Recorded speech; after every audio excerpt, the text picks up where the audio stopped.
Connecting. ठीक है, online वालों जरा एक बार कंफर्म करना, आवाज आवाज आ रही नहीं आ रही है? नहीं आ रही तो सब टाइटल वाइटल लगाया जाए।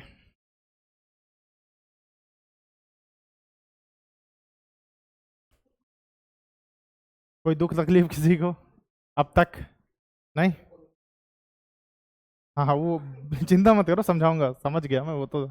आओ जगत सेठ, जल्दी आओ, बलदेव जल्दी। अच्छा, प्रोफाइल पिक्चर है। अगर कॉलोनिज्म से रिलेटेड है तो, अगर कॉलोनियलिज्म से रिलेटेड है। अच्छा। हाँ। अच्छा, पूछो। यशिका बताओ जरा, what is the difference between जगत सेठ एंड सेठ मानिक चंद? सेठ मानिक चंद। सेठ ही इज द टाइटल पुराने टाइम में, है ना? सेठ इज द टाइटल है। हाँ हाँ, वो ठीक है। मैं कह रहा हूँ सेठ इज अ टाइटल। सेठ कौन? जिसके पास थोड़ा पैसे वैसे हो, रेपुटेशन हो। It is still goes. Generally सेठ बोला जाता है जो ये व्यापारी लोग होते हैं। और व्यापारी कैसे? इतना मोटा व्यापारी और ऐसे धोती कुर्ता पहन के बैठा हुआ है ऐसे करके, ठीक, और काम चल रहा है। परचून की शॉप है, या कोई ऐसी शॉप है, या कोई ऐसे ज्वेलरी शॉप है जहां एक अच्छा खासा हट्टा कट्टा व्यक्ति बैठा हुआ है ऐसे करके, ठीक, पान वान खा रहा है ना, अहमद सारंगीला, ठीक है, और देख रहा है कि कैसे काम चल रहा है, तो that guy will be called as सेठ। इट मतलब ठीक है, थोड़ा रेपुटेटिव हो आप, पैसे हैं आपके पास, तो यू आर नोन एज सेठ है। जगत सेठ इज व्हाट? जगत सेठ इज लेंडर्स, जो आपको उधार दे रहे हैं। They are the rich person but they are giving you money on उधार। Seths are those person who is doing the business, जो बिजनेस कर रहे हैं ओनली, है ना? ठीक है, शुरू करें। मानो, देखो सही बोला है, आप लोग क्या पढ़ रहे हिस्ट्री, देखो वही चीज है, तब सीखेंगे आप लोग। ठीक है, ओके। तो हम कहाँ थे? कॉलोनियलिज्म पे, है ना? कॉलोनियलिज्म। मैं कई सालों से कोशिश कर रहा हूँ कि इसको मैं एक बार में प्रोनाउंस कर ले जाऊँ, ये मुझसे हो नहीं रहा। अच्छा, कॉलोनियलिज्म, हाँ ये ठीक है, कॉलोनियलिज्म, ठीक है, कोई बात नहीं। ठीक है, मतलब ये क्या दर्शाता है? आप उस मानसिकता के हो, मैं इस मानसिकता का नहीं हूँ। ठीक है, ब्रिटिश मानसिकता वाले की, यूरोपियन मानसिकता वाले। मैं प्योर भारतीय हूँ, इसलिए मैं ये बोल नहीं पा रहा हूँ। होता है ना, जो बहुत ज्यादा पाप करते हैं। There is a rishi known as Maharshi Valmiki. पहले क्या हुआ करते थे ये? क्या थे महर्षि वाल्मीकि? हाँ, और डाकू भी कैसे? हाँ, तो ही वॉज अंगुली माल। मारते थे, उंगली काट के उसकी माला पहनते थे, तो ही वॉज नोन एज अंगुली माल।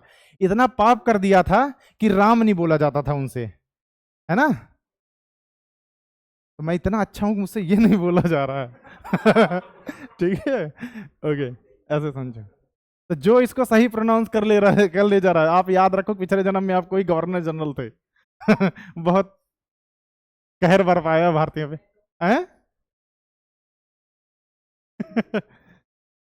ठीक है, ठीक है। कॉलोनियलिज्म, यहाँ काम क्या होगा? दो काम होगा। क्या होगा? हाँ बताओ, बताओ क्या होगा? मैं कॉलोनी नहीं पूछ रहा हूँ, मैं काम पूछ रहा हूँ, इसमें क्या काम होगा? ठीक है ना? ठीक, यहाँ दो मेजर काम होंगे। एक होगा डोमिनेशन, जैसे पहले यहाँ शाश्वत आगे बैठता था, ठीक, शाश्वत अकेले बैठता था, तुम दोनों दो एक दिन के लिए आए कि लाओ भाई बैठ जाए, और तुम लोग डोमिनेट करने लगेगा, हम बैठ ही गए, है ना? तो that is called domination. And then हाँ, एक्सप्लॉइटेशन, है ना? दो काम होंगे यहाँ, एक होगा डोमिनेशन, एक होगा exploitation. It is the ultimate goal. If I am making a colony, तो मेरा काम यही है। If I am an European, Indians के लिए इट्स डिफरेंट, है ना? हम कॉलोनी में जाके रहते हैं तो कोशिश करते हैं अड़ोसी पड़ोसी से बना के रखें, मुसीबत आ सकती है किसी दिन, है ना? पड़ोसन से नहीं, पड़ोसी से। ठीक है, पड़ोसन से मत बना के रखो, ठीक है? पड़ोसन से बनाओगे तो बिगड़ जाएगा, यूपीएससी से भूल जाओ फिर। दो काम होगा, मेथड्स क्या क्या बताए थे आकाश? 2 मेथड बताए थे इसके मैंने, जो डिस्कस करने थे। ठीक है, subtle method and then overt. ठीक है, देखो आप, ओवर्ट मेथड, शुरुआत ओवर्ट मेथड से हम करेंगे। तो ओवर्ट मेथड इज व्हाट, अगर ये काम कॉलोनिज्म वाला काम इस मेथड को यूज करके किया जा रहा है, if you are using overt method to make that place as a colony, तो उसको हम इंपीरियलिज्म बोलते हैं। ठीक है, तो इस मेथड से, इसको समझाता हूं अभी फिलहाल, अगर आप मान के चलो कि इस मेथड से क्या बनाई जा रही है चीजों को, क्या है स्पेलिंग। ठीक है, कॉलोनिज्म की अगर जो प्रक्रिया है वो इस मेथड से हो रही, दैट इज ओवर्ट मेथड, तो इसको हम बोलेंगे इंपीरियलिज्म। ये सब क्या होता है समझाता हूं फिलहाल, अभी के लिए आप जानते रहो कि it is called imperialism. Colony बनाई जाए ओवर्ट मेथड को यूज करके तो वो इंपीरियलिज्म है। Imperialism is nothing but extension of this, क्या, एक्सप्लॉयटेशन एंड डोमिनेशन का एक्सटेंशन है। ठीक है, कॉलोनिज्म तो बोला नहीं जा रहा, अब यही बोलूंगा, इसका मतलब समझ लेना। इसको मैं एक्सटेंड कर दूं, डोमिनेट कर रहा हूं, एक्सप्लॉइट कर रहा हूं, लेकिन क्या, पहले थोड़ा इज्जत से कर रहा था, अब जबरदस्ती कर रहा हूं। सो दिस इज द डिफरेंस। ठीक है ना, ओके। अब देखो, अगर कॉलोनी ओवर्ट ओवर्ट मेथड देखते हैं कि व्हाट इज ओवर्ट मेथड, बताना जरा मानो, व्हाट इज ओवर्ट मेथड। ठीक है, ठीक है ना, तो इसमें 2 काम होंगे main. Overt method is what, मैं कॉलोनी बना रहा हूं, एक तो अपनी मिलिट्री पावर का यूज करके, मेरे पास मिलिट्री थी, एक एरिया में गया और उस पूरे एरिया को कैप्चर कर लिया यूजिंग माई मिलिट्री। ठीक है ना, तो मैंने क्या किया, मैंने यहाँ पे मिलिट्री का यूज किया, use of military to make that place as a colony, है ना। किसी जगह को मैंने मिलिट्री वाइज कैप्चर कर लिया, it is the first condition for the this overt method. Second मैंने क्या किया, मैंने उनका जो सॉवरेन फंक्शन था, सॉवरेन फंक्शन, ठीक है, सॉवरेन फंक्शन में क्या क्या चीजें आएंगी, एक तो मैंने मिलिट्री वाइज कैप्चर कर लिया, उनको हरा दिया, मतलब आई डिफीटेड देम, पहली बात। व्हाट इज सॉवरेन फंक्शंस, ठीक, लॉ एंड ऑर्डर, बेस्ट तरीका आपको यूपीएससी के जितने पोस्ट मिलते हैं, ये सारे फंक्शंस कौन ले ले, मैं ले लूं, if I am an European, मतलब लॉ एंड ऑर्डर ले लिया, आईपीएस वाली पोस्ट ले ली, उसके बाद क्या, लॉ एंड ऑर्डर मतलब आईएएस आईपीएस दोनों की पोस्ट ले ली, है ना। देन वहां की रेवेन्यू सर्विसेज को भी मैं हथिया लूं, रेवेन्यू सर्विसेज को भी, कि भाई जिस तरह से टैक्स वैक्स कलेक्ट होगा कौन बताएगा, I will be telling you how the tax is going to be collected, revenue services. वहाँ की जो डेवलपमेंट अथॉरिटी है वो भी मैं ही बन जाऊँ, मतलब जितने भी तरीके से मैं उनको कैप्चर कर सकता था, एक तो मिलिट्री वाइज कैप्चर कर लिया, फिर उनकी जो डिसीजन मेकिंग की पावर थी वो भी मैंने ले ली। Is it clear. तो ओवर्ट मेथड से किसी कॉलोनी को बनाया जा रहा है, उसमें 2 कंडीशन, एक तो पहले मिलिट्री वाइज कैप्चर किया गया, फिर उनके जो सॉवरेन फंक्शंस थे, जैसे पॉलिसी मेकिंग भी इसमें आ जाएगा, चलो policy making, law and order, revenue services, जितनी भी अपने इंडिया में सर्विसेज हैं, आईएएस की जितनी पोस्ट हैं, डिफेंस सर्विसेज, फलाना सब कुछ मैंने उस पर अपना अधिकार जमा लिया। It is the overt method. Overt method से कॉलोनी बनाई गई, तो ये काम क्या हो रहा है, इट इज बीइंग इंपीरियलिज्म, कि ये काम इंपीरियलिज्म हो रहा है। तो अगर इस मेथड से कोई कॉलोनी बनती है तो इट इज इंपीरियलिज्म। ठीक है ना, जबरदस्ती ही तो कर रहे हैं, किसी को मिलिट्री वाइज कैप्चर कर रहे हो, व्हाट आर यू डूइंग, उनके कंसेंट से थोड़ी कर रहे हो, यू आर डूइंग जबरदस्ती। ठीक है ना, तो ओवर्ट का मतलब ही यही होता है कि जबरदस्ती इज द थिंग, है ना। पहले सटल इज, शादी हुई, बहू आई, घूंघट में है, ससुर जी चाय ले लो ठीक, थोड़ा समय बीता, अब ना हो, हाँ, तो बिना घूंघट के आई, मतलब ठीक है, कहीं बाहर जा रही, बुलावे हो, चाय बना लेना, मन हो तो एक कप मेरे लिए भी बना लेना, ठीक है। Okay, so that is called imperialism. तो कॉलोनिज्म में थोड़ी इज्जत रहेगी, इंपीरियलिज्म में दैट इज्जत is gone, depends on the ससुर की वो। ठीक है, अगर अच्छे से रहोगे तो अच्छे से रहेगी, नहीं अच्छे से रहोगे तो, समझ रहे हो कि नहीं। ठीक है, पापा को बता देना ठीक है, कह दो ये कब कॉलोनिज्म जो है वो इंपीरियलिज्म में बदल जाए कोई नहीं जानता तो ठीक है ना, ठीक से। चलो देखते हैं subtle method, what is the subtle method. अच्छा, इसमें ओवर्ट मेथड में क्या हो रहा है, इट इज लाइक, ऐसे बोल सकते हो आप कि it is full annexation. Full annexation मतलब कंप्लीटली हथिया लिया आपने किसी एरिया को, now my full control is over that area, full annexation over that colony. ठीक है ना, पूरा कंट्रोल है, फुल डायरेक्ट कंट्रोल। भाई आपके डिसीजंस भी मैं ले रहा हूँ, मिलिट्री वाइज भी आपको कैप्चर कर रखा, तो बचा क्या, है ना? तो फुल वो कंट्रोल। अब देखते हैं what is subtle method. Word is clear. पहला मेथड देखते हैं विच वाज सटल मेथड। वो समझाना जरूरी था क्योंकि सटल मेथड थोड़ा सा ट्रिकी, ट्रिकी नहीं बोल सकते, है इजी बट हाँ इट्स ट्रिकी। तो अब मैं यहाँ वही चीज़ बोलूँगा कि इंपीरियलिज्म और कॉलोनियलिज्म ये एक दूसरे के सिनोनिम्स हैं। कैसे दिखा बताता हूँ आपको। तो इंपीरियलिज्म का अगर एक्सटेंशन हो जाए, ठीक है ना, इंपीरियलिज्म को एक्सटेंड कर रहा हूँ मैं, ठीक है ना, नहीं ठीक है चलो, इंपीरियलिज्म समझ आया ना। अगर मैं इंपीरियलिज्म इंपीरियलिज्म कर रहा हूँ इस मेथड से, सटल मेथड से, ठीक है ना, तो it is called as colonism. Confusing लग रहा है? मतलब मैं पहले हाँ एग्जैक्टली उसका उल्टा काम हो गया। लेकिन यहाँ देखो मैं कर क्या रहा हूँ, मैं इंपीरियलिज्म स्टैब्लिश कर रहा हूँ क्या करके, सटल मेथड को यूज करके। सटल मेथड इज व्हाट, जैसे कैसे बोलूँ, चलो इसको एक अच्छे तरीके से समझते हैं ना। तो सटल मेथड इज व्हाट, थोड़ा इज्जत से, पहले मैं आया तो मैंने बोला कि भाई यहाँ रह लूँ, आपने कहा रह लो, ठीक। फिर मैंने देखा कि 3-4 दिन बीत गए, दोस्ती बढ़ाऊंगा आपसे, ठीक, दोस्ती बढ़ाऊंगा। फिर मैं बोलूंगा कि भाई एक काम करूं, यहाँ ये जो तुम्हारा ये एरिया है, तुम्हारा मान लो एक खाली प्लॉट पड़ा हुआ है, तो बोलूंगा भाई ये खाली प्लॉट है, यहाँ मैं अपना कुछ सामान रख लूँ तुम बोलोगे रख लो भाई दोस्त हो। फिर सामान बढ़ता जाएगा, फिर एक दिन पूछोगे कि यार सामान ना बारिश वारिश में खराब हो रहा है, ठीक है, एक छोटा सा छप्पर डाल लूँ क्या, 3 मीन छप्पर है ना, शेल्टर। तो बोलोगे कि चलो ठीक है, यहाँ तक भी बोलोगे यार एक काम करो, शेल्टर में मैं जाके बैठता हूँ, मच्छर काटते हैं, कनेक्शन ले लूँ बिजली का बोलेगा कि चलो ये भी ले लो। जैसे एक बार बिजली का कनेक्शन हुआ, बिल आपके नाम पे आना शुरू, आपको ये पता है कि नहीं, 10-12 साल अगर किसी चीज़ का पोजीशन आपके पास हो तो वो प्रॉपर्टी आपकी हो जाती है, पता ना। बस आपको क्या करना है, वाटर एंड बिजली का बिल अपने नाम पे 10-12 साल लाते रहो वहाँ, फिर केस ठोक दो और जमीन को हथिया लो।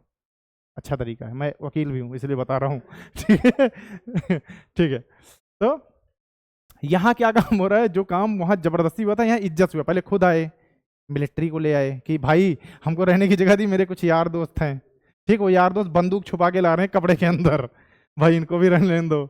फिर धीरे धीरे मैंने नेवी बुला ली, ऐसे धीरे धीरे करते करते मैंने क्या किया, कैप्चर्ड द होल एरिया। लेकिन कैसे, प्यार से। काम वही हो रहा है, यहाँ प्यार से हो रहा है, वहाँ जबरदस्ती हो रहा है। Is it clear? ठीक, अब देखो आप, तो इससे मुझे ये समझ आया कि जो कॉलोनियलिज्म है और जो इंपीरियलिज्म है ये दोनों सिनोनिम्स हैं।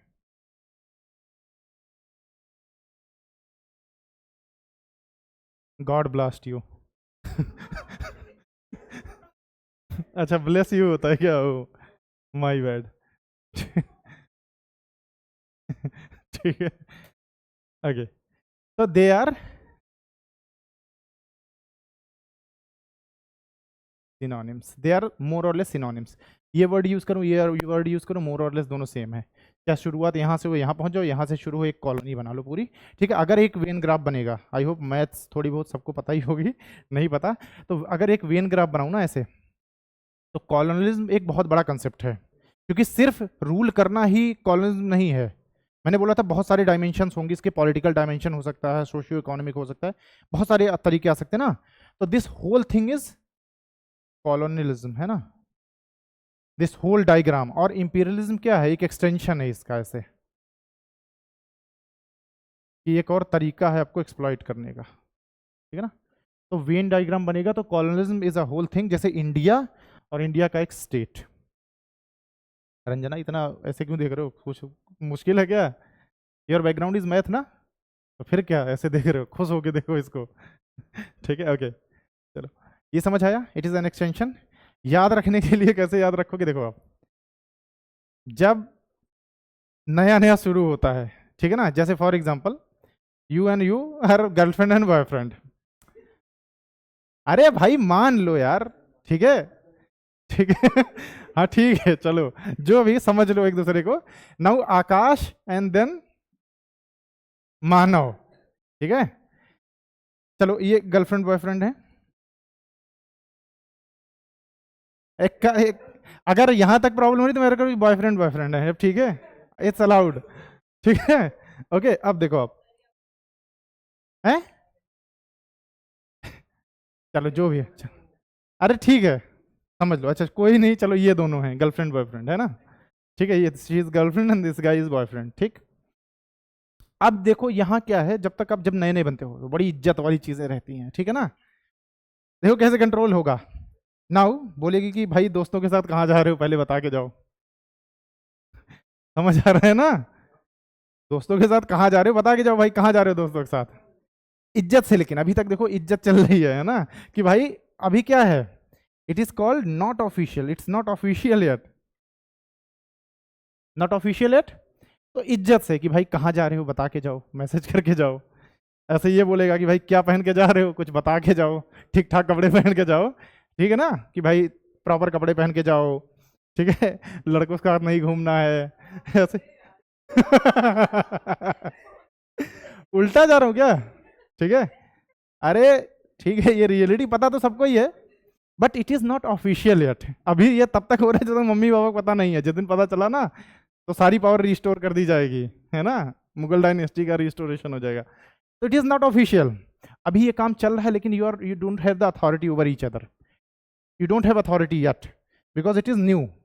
कॉलोनलिज्म इज सिमिलर, कि आप क्या कर रहे हो इज्जत से थोड़ा, कि अरे ये मत करो, मैं ये कर लूँ, तुम ये कर लो, तुम यहाँ नहीं जाओगे, तुम यहाँ नहीं जाओगे, जो भी समझ लो आप।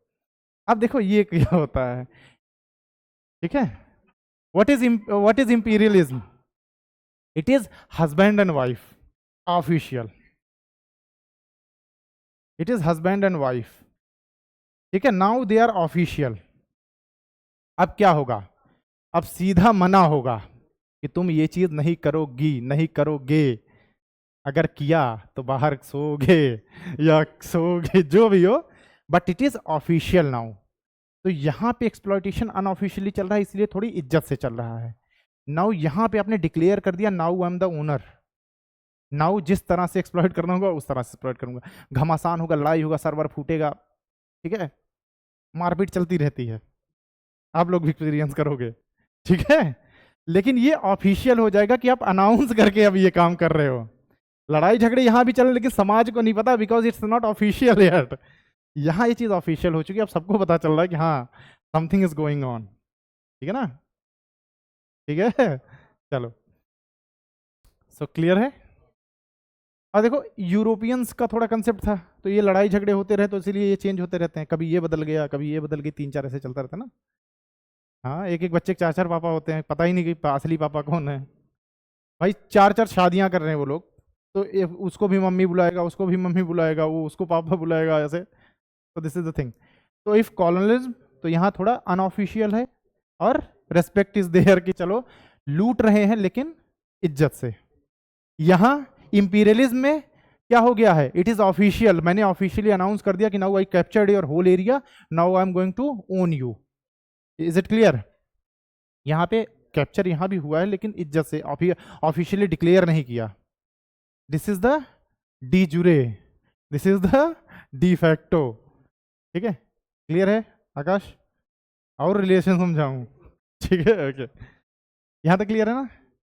अब इसके आगे एक कंसेप्ट आता है that is called neo colonialism, अरे क्या बोलते हैं, कोलोनियलिज्म, ठीक है। उसको और अच्छे से समझाने की कोशिश करूं तो देखो होता क्या है, जैसे इंपीरियलिज्म था गर्लफ्रेंड बॉयफ्रेंड से, इसको और थोड़ा अच्छे से एक्सप्लेन, यहां था ना, जब आप चाहे बॉयफ्रेंड हरास होगा चाहे गर्लफ्रेंड हरास होगी, तो फिर क्या मैसेज आएगा, ब्रेकअप, यही मैसेज आएगा, इधर whether the girlfriend is being harassed और the boyfriend is being harassed, बात यही होगी कि ब्रेकअप, यही चीज होगी ना। उससे पहले याद है, मैं रिकॉर्डिंग जरा देख लूं कर रहा हूँ नहीं कर रहा, अच्छा हो रही है, ओके, ठीक है। अब मैसेजेस आ रहे हैं कि भाई मजा नहीं आ रहा, ब्रेकअप ब्रेकअप ब्रेकअप, ठीक। अब ब्रेकअप ब्रेकअप होने के बाद क्या हुआ, अगर मान लो इसने ब्रेकअप कर लिया, ये पहुंच गई आपके घर रिश्ता लेकर, इसने ब्रेकअप कर लिया, ये पहुंच गया घर सीधा रिश्ता लेकर के, now I am going to make you official, और फिर ये काम करूंगा। बहुत ज्यादा रोक टोक चल रही थी, बात बन नहीं रही थी, इसको ऑफिशियल बनाने के लिए सीधा घर पहुंच गया, मतलब क्या मिलिट्री विलिट्री लेकर के पहुंच गया, रिश्तेदार इज मिलिट्री, ठीक, कि अब मैं ऑफिशियल बना के फिर ये काम करूंगा।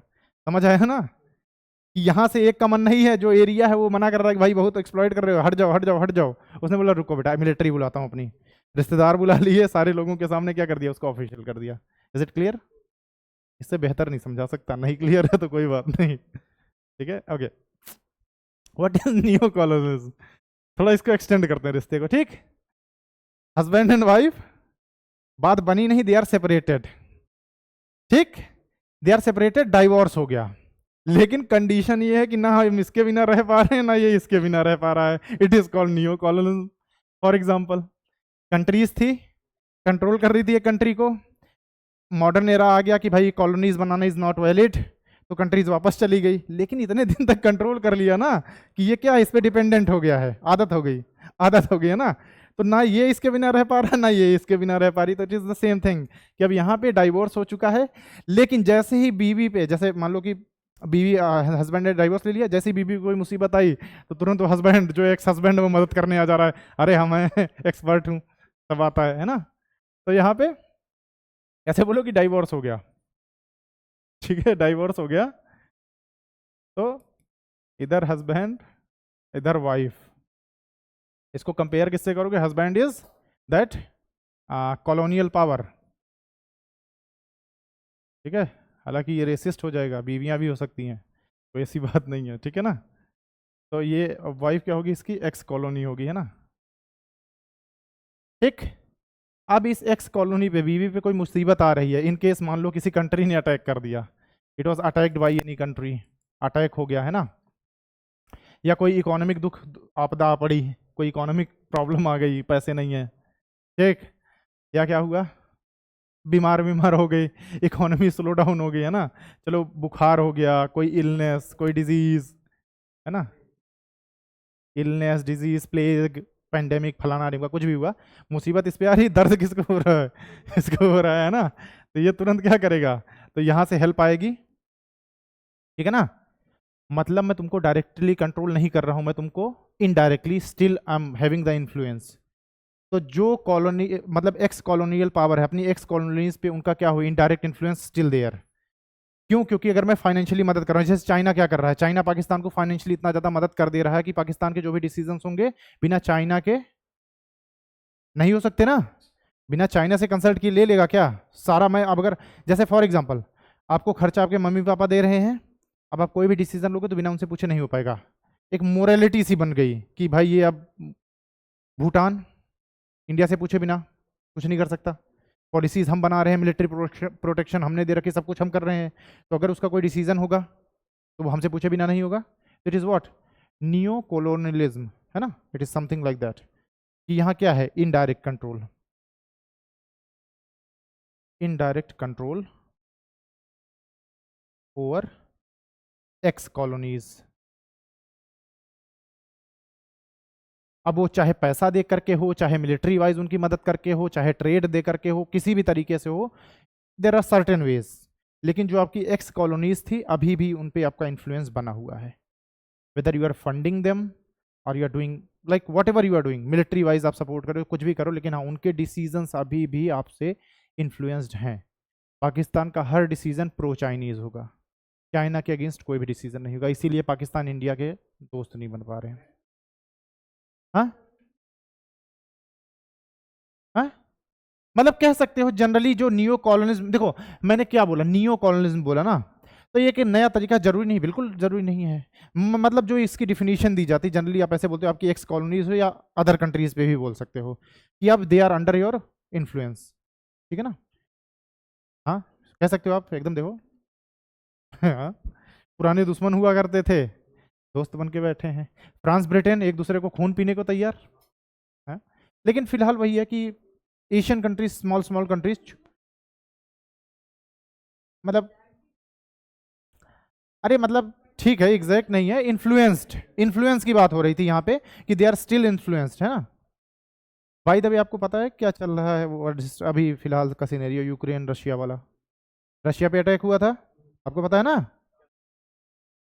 हाँ अटैक हुआ, now who is whom Russia is targeting, अरे यूक्रेन को तो मार ही रहा है, there is another NATO country, थोड़ा पढ़ो, एक नेटो कंट्री से लड़ाई होने के चांसेस हैं रशिया के, क्योंकि रशिया इज सेइंग कि they are the hyenas of Asia, sorry not area, hyenas of Europe, Russia किसको टारगेट कर रहे हैं भाई? पढ़ वढ़ नहीं रहे क्या आप लोग? थोड़ा करंट वरेंट पढ़ो। नहीं, जर्मनी से क्यों लड़ेगा रशिया? ठीक है, ये सर्च करके अपने आप देखना। फिलहाल Russia is calling someone as hyena of Europe, और that hyena is a what? That hyena is a NATO country. तो हुआ क्या, जो ये टेररिस्ट थे ना, मतलब रशिया ऐसा बोला कि वो यूक्रेन आए वहां से, ठीक है ना, क्योंकि वहां पे यूक्रेन और उस कंट्री का रिलेशन ऐसा कि बिना वीजा पासपोर्ट जनरली या बहुत नॉमिनल डॉक्यूमेंट्स पे आप आराम से ट्रेवल कर सकते हो, ठीक है ना। तो Russia is looking at them, अगर ऐसा हुआ। हाँ ठीक है, पोलैंड ही है। पोलैंड, और क्योंकि पोलैंड में बहुत सारे लोग प्रो रशियंस हैं, ये आपको पता है ना भाई। पार्ट था एक टाइम पे यूएसएसआर का, है ना। ओके ठीक है, खैर वहां नहीं जाते हैं, कहाँ थे हम। हाँ ठीक है ना। तो अच्छा, एक चीज बस और आप समझ लो यहाँ, जो ये कोलोनियलिज्म होगा, it can be done by a non state actor, मतलब कोई कंपनी भी ये काम कर सकती है, ठीक है। यहाँ पे स्टेट का इन्वॉल्व होना या किसी देश का इन्वॉल्व होना जरूरी नहीं है ना। It can be done by, can be done by non state actor. Non state actor बोल रहा हूं तो इसका मतलब ये है कि जैसे कंपनी, जैसे ईस्ट इंडिया कंपनी थी, तो कोई भी नॉन स्टेट एक्टर काम करेगा तो वो ये करेगा, ठीक है। जनरली कंपनीज वगैरह आर्मी मेंटेन नहीं करती हैं, इसीलिए उनको नॉन स्टेट एक्टर्स बोलते हैं। स्टेट का बहुत सारा काम है, कंपनीज का काम ट्रेड करना है, और जब स्टेट ये काम करेगा तो वो इंपीरियलिज्म हो जाएगा। तो इंपीरियलिज्म में डायरेक्टली कौन इन्वॉल्व होगा? तो इंपीरियलिज्म कब से होगा इंडिया में? After 1858, because now Britain's crown queen is directly involved controlling in India, है ना। तो इंपीरियलिज्म कौन होगा? It will be done by the state. कोई भी अगर कंट्री या स्टेट इन्वॉल्व हो जाता directly, so then it will be imperialism, ठीक है ना। ये नॉन स्टेट एक्टर्स कर सकते हैं, और अगर इंपीरियलिज्म हो रहा है तो वहां पे obviously state is involve there. समझ आया? पक्का? ठीक है। देखो, यहाँ यूज होता है शाम और दाम, और यहाँ यूज होता है दंड। शाम दाम दंड, प्यार से एंड देन जबरदस्ती। वेद है ही नहीं इसमें ना, वेद उनका थोड़ी होता, उनके पास बाइबल होती है। अच्छा, भेद क्या? अरे ठीक है, भेद वेद नहीं है, इतने तक ही रुक जाओ, अपने को इतना तक के काम है ना।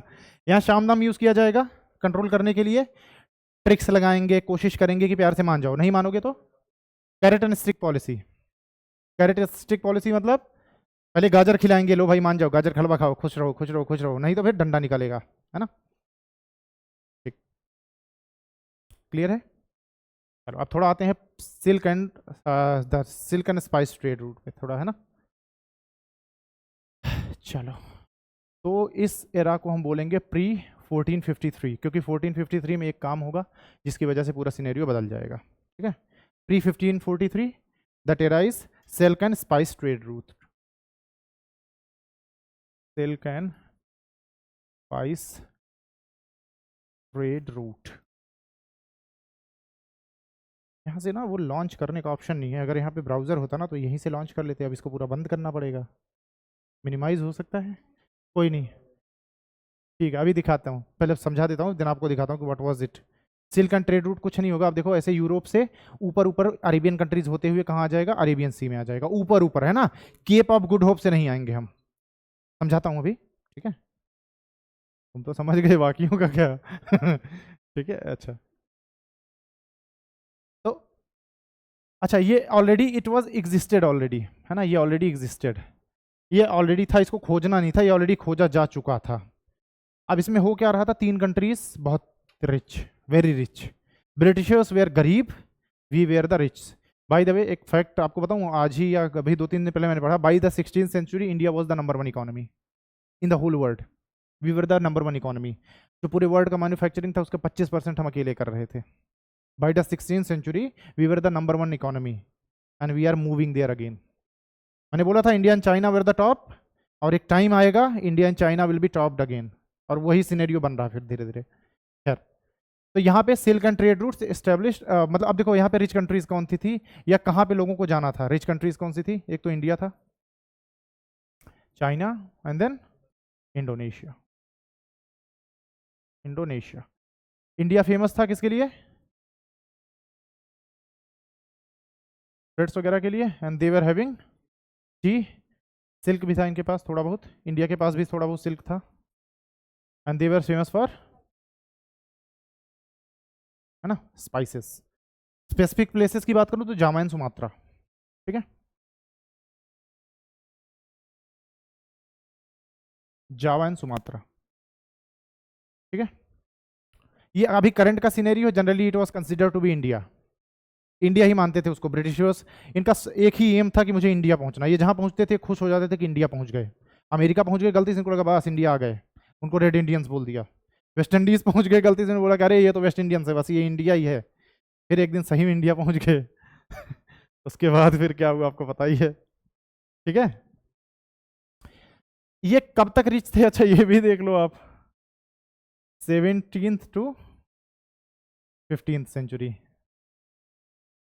है ना, तब तक ही रिच थे ये, उसके बाद तो फिर काम हो गया।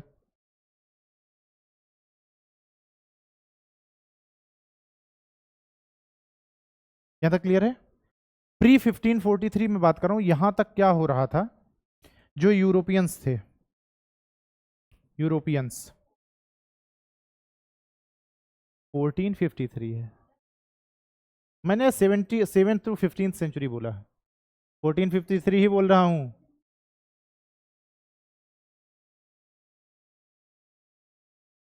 ठीक है, ओके। यूरोपियंस क्या करते थे, कहां से चीजें खरीद रहे थे, जो चीजें क्या क्या, ये चीज, ये चीज और ये चीज।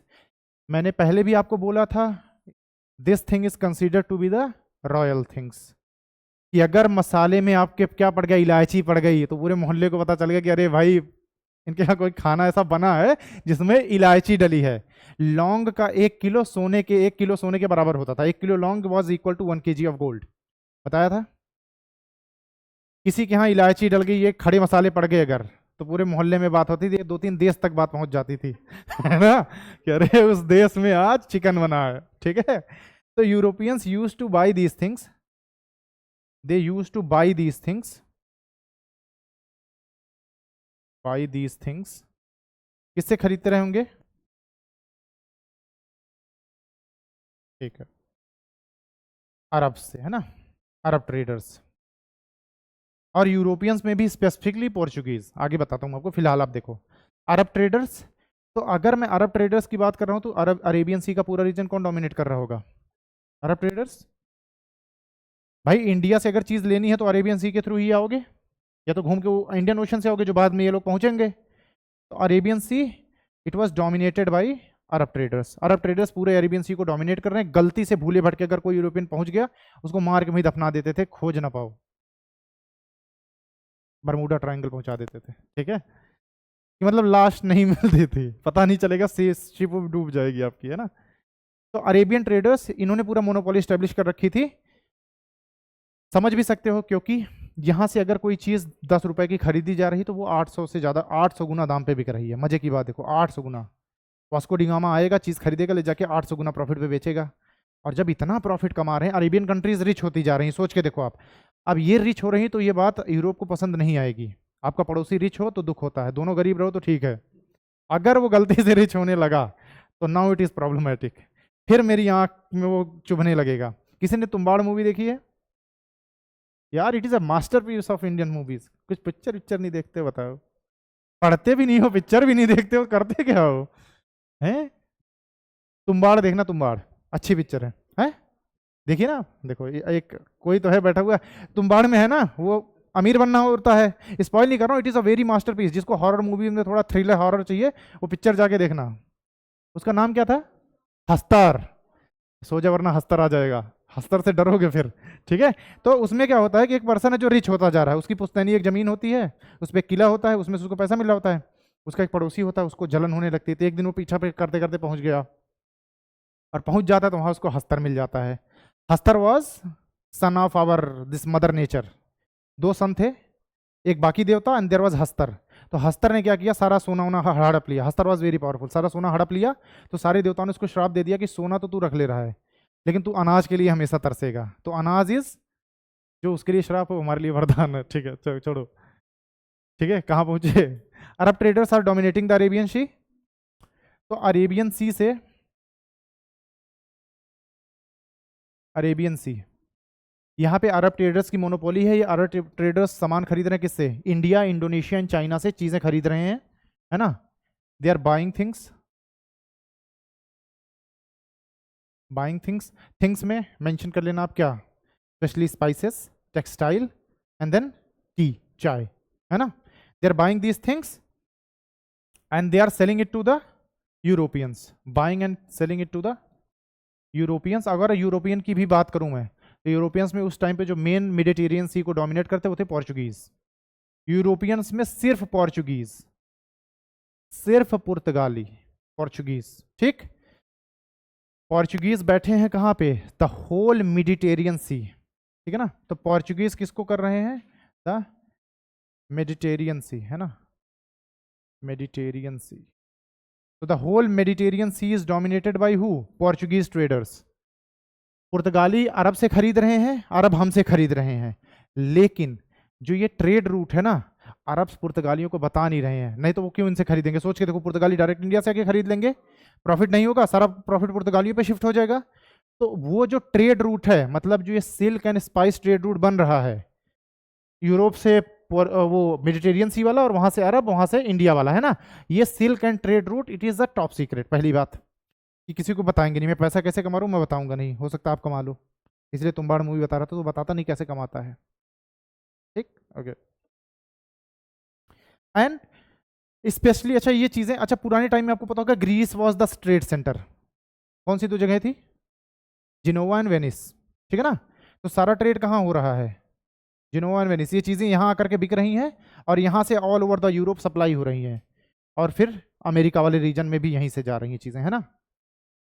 इज इट क्लियर कि मेडिटेरियन सी यहाँ पे बाजार लगता था, जिनोवा एंड वेनिस। पुरानी पिक्चरों में आप देखोगे तो जब बड़ी बाजार दिखाई जाती है तो आपको जनरली वेनिस के आसपास ही आपको दिखेगा, वही मेडिटेरियन सी वाला रीजन।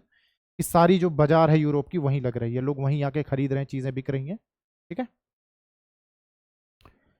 अब ये सारी चीज क्या है? It is the top secret. ये जो ट्रेड रूट है, it is the top secret by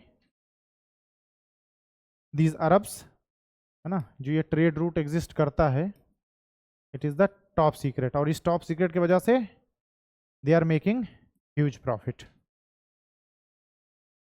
they are making the huge profit, जो कि यूरोपियंस को खल रहा है कि बेटा पता तो लगा के रहेंगे, किसी ना किसी दिन तो हम भी पीछा करते करते पहुंचेंगे, है ना। तो कोशिश जारी है, और वो कोशिश 1453 में एग्जैक्टली अब करो या मरो वाला रूप ले लेगी, ठीक है। चलो यहां तक क्लियर है। It is the pre 1453 area. लो मिनिमाइज करके देखते हैं कोई ऑप्शन है क्या। वाईफाई से तो कनेक्टेड है।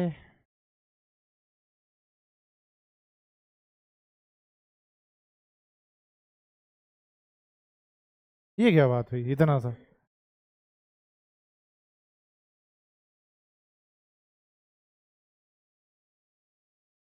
आ गया क्या? रेस्टोरेंट दिखा रहे हैं, बताओ, हैं?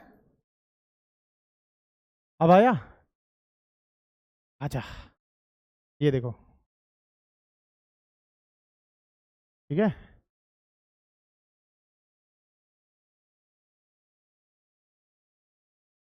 लो, हैं? एक ही बार करना था क्या?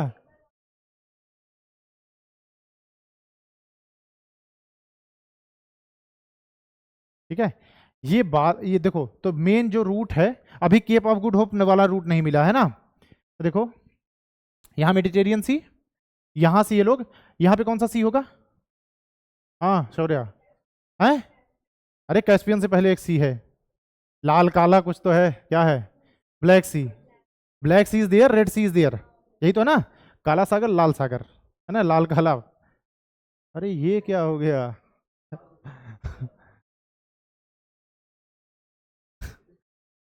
लगता है इसका अलग से पैसा लेना पड़ेगा। अलग अलग चीजें खोज रही, ठीक है। देखो आप, ये यहां पे पहुंच रहे हैं, दिस होल एरिया, कहीं पेन वेन ले सकता हूँ क्या यहां से? यहां से, oh nice. So this whole area is dominated by the Arabs, Arabian Sea. क्योंकि अभी तक इसके नीचे वाला देखो, ये है साउथ अफ्रीका, है ना। नीचे वाला जो पार्ट होगा उसको बोलेंगे कि केप ऑफ गुड होप।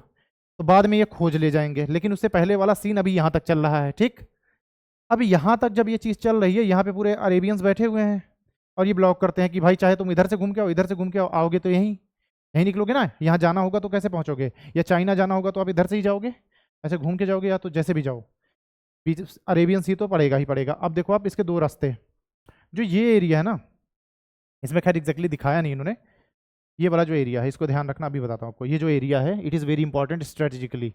अगर कोई ये एरिया कैप्चर कर ले तो ना आपका ब्लैक सी का एक्सेस बचेगा।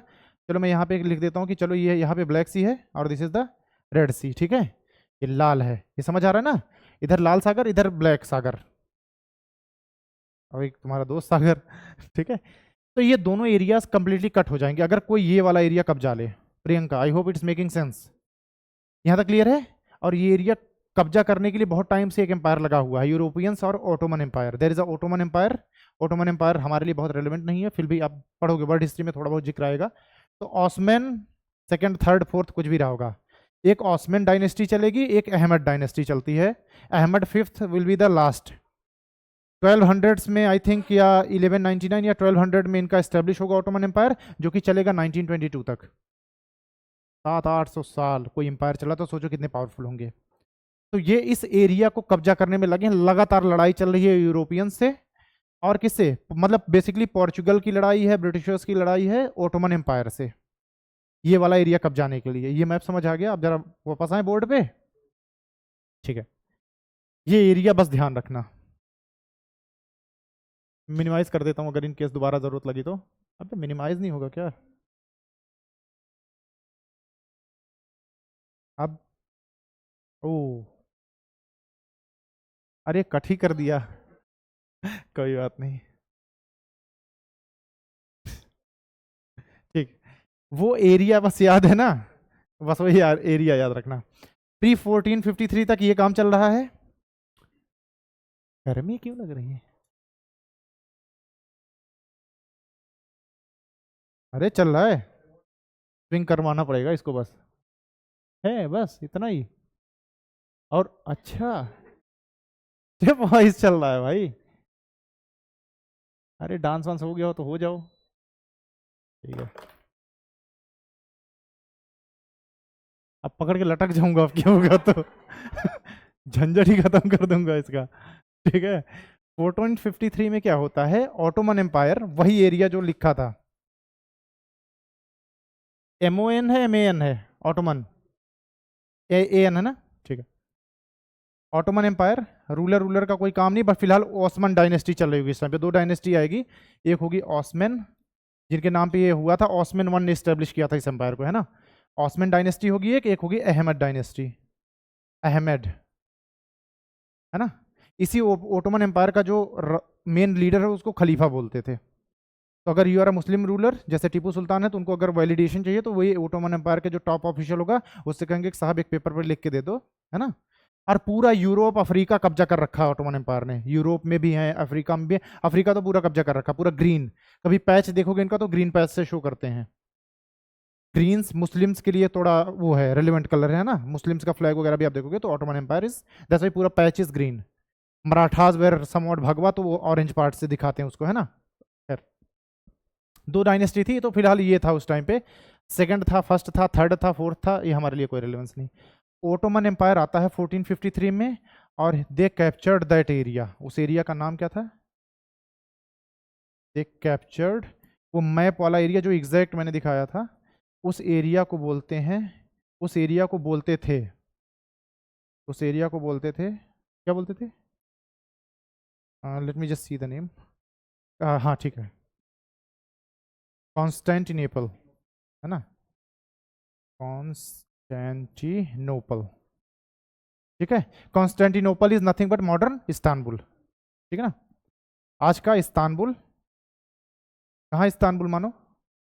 कैपिटल ऑफ टर्की, कैपिटल नहीं है, उस टाइम पे हुआ करती थी आई थिंक देन, है ना, ठीक है, उस टाइम पे होगी। फिलहाल इस्तांबुल, आई थिंक मूवीज वगैरह में भी अक्सर इस्तांबुल की जगह तो दिखाते ही है ना।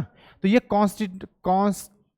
क्या था ये, कॉन्स्टेंटिनोपल, दिस ए प्लेस, आज का इस्तांबुल टर्की में एक जगह है, और इट वाज द गेटवे, जैसे अपने आप अगर इंडिया में ऊपर से आओगे तो खैबर पास आपको पार करना होगा, अगर आपको दिल्ली आना है ना, खैबर पास से होते हुए आओगे, ज्योग्राफी में पढ़ा जाएगा, परेशान मत हो, ठीक है। तो ऐसे ही कांस्टेंट जो भी है, अगर आपको चाहे अरेबियन सी में आना है थ्रू ब्लैक सी, बहुत मजा आ रहा है गोवा नहीं हो रहा बहुत हंसी थी। ओके, तो ब्लैक सी और इधर रेड सी, अगर आपको अरेबियन सी तक आना है तो ये जगह वॉज इंपॉर्टेंट एंड दिस जगह was captured by and it was heavily guarded by the way. Europeans को पता था कि ये चीज हो सकती है, इसीलिए this place was heavily guarded. Still Ottoman Empire defeats those guard, it was heavily guarded. तो लड़ाई हुई अच्छी खासी, कई सालों की लड़ाई चलेगी, देन जो है जाकर के इसको कैप्चर करेंगे, ठीक है। Okay, Constantinople is captured. यहाँ पे एक मस्जिद हुआ करती थी, सॉरी हाँ ठीक है, पहले ये चर्च था, तो यहाँ पे यूरोपियंस बैठे थे, तो हाजिया सोफिया करके एक मस्जिद होती थी, आज भी बहुत इंपॉर्टेंट मस्जिद है, पिक्चर वगैरह में इसका अक्सर दिखाते हैं, हाजिया सोफिया GAI, ठीक है। It was a church, it use to be a church, एक चर्च हुआ करता था which was converted in mosque. Obviously Ottoman Empire इसको कैप्चर करेगा, तो इसको जैसे बहुत सारे मंदिर अपने यहाँ मस्जिदों में बदल दिए गए है ना, उस तरह से इन्होंने भी जो जो रीजन्स कैप्चर किए, चर्च वर्च जो थी, क्योंकि क्या थे बेसिकली, दे आर कॉल्ड रिलेटिक फेनेटिक्स, रिलीजियस फेनेटिक्स। फेनेटिक्स समझते हो आप, कट्टरवादी, exactly the exact word is कट्टरवादी। मतलब कट्टरवादी का काम क्या होता है, जैसे मैं किसी रिलीजन को मानता हूँ और मैं फेनेटिक नहीं हूँ, तो आप चाहे जिस रिलीजन को मानो मुझे कोई दिक्कत नहीं होगी। If I am a fanatic तो मैं कहूंगा कि फार्म दैट रिलीजन, तुम भी वही मानो, नहीं मानोगे जबरदस्ती मनवाऊंगा, ठीक है ना। क्रिश्चियंस की ये अवधारणा थी। Portugals they hated Indians the most, किसी कंट्री ने सबसे ज्यादा इंडियंस को हेट किया तो 2000 पोर्चुगीज, तो वो यहाँ आए और कन्वर्जन किया। केरला और वो जो कोस्टल रीजन है कोचीन वाला, वहां पे जो भी आपको आज मिलते हैं Christians, they are converted by Portuguese. खैर ठीक है, 1453 तक समझ आता ट्रेड रूट कैसे अरेबियन सी से काम चल रहा था, वो एरिया ध्यान है, उस एरिया पे कब्जा हो गया ओटोमन एम्पायर का, जो कि एंटी है यूरोप का, ठीक। अब यूरोपियंस अरब तक नहीं पहुंच पा रहे हैं क्योंकि ओटोमन एम्पायर बैठ गया बीच में। अब अगर वहां तक नहीं पहुंच पाएंगे तो वो चीजें खरीद नहीं पाएंगे। ओटोमन एम्पायर देखो किस एरिया को कब्जा किया था, उस एरिया को जिसको मैंने मार्क किया था उसको बोलते हैं कॉन्स्टेंटिनोपल, जो आज का इस्तांबुल है। That area is captured by Ottoman empire.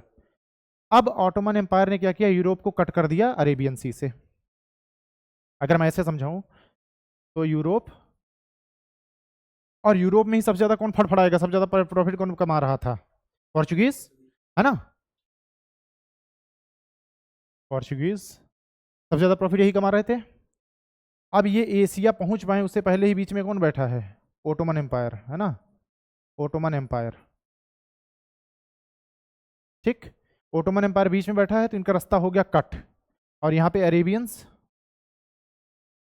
यहाँ पे है। अब क्योंकि बीच में ऑटोमन एम्पायर बैठ गया तो अब इनका रास्ता कट हो गया, क्योंकि जो एक्सटेंशन है ना आप देखोगे कॉन्स्टेंटिनोपल का, दोनों सीज से कनेक्ट होता है, इसीलिए स्ट्रेटेजिकली ये बहुत ज़्यादा इंपॉर्टेंट था।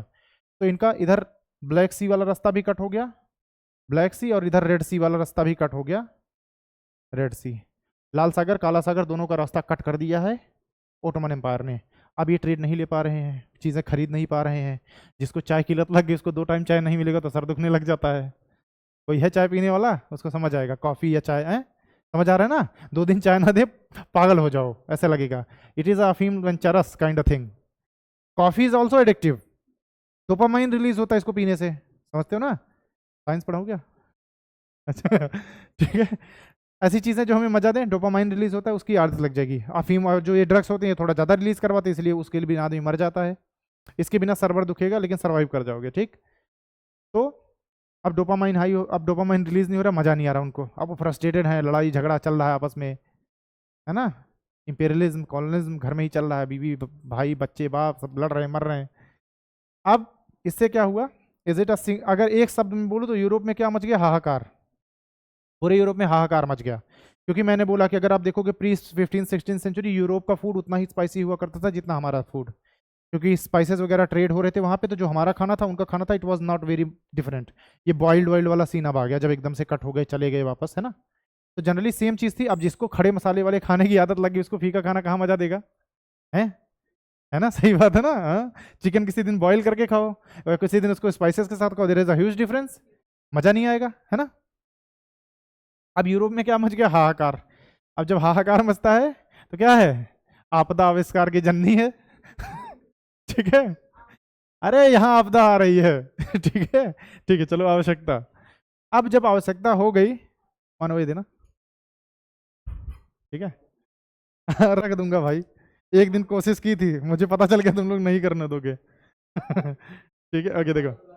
हाँ, है, अच्छा ये भी ठीक है। चलो गायब हुआ तो मानव का ही नाम आएगा, है? तो अब यूरोप क्या कर रहा था अभी तक, अगर मैं वर्ल्ड वाला सिनेरियो बताऊं तो, मतलब इस बोर्ड पे बता रहा हूं, जनरली तो ये दिशाएं उसाएं अलग हो जाएंगी।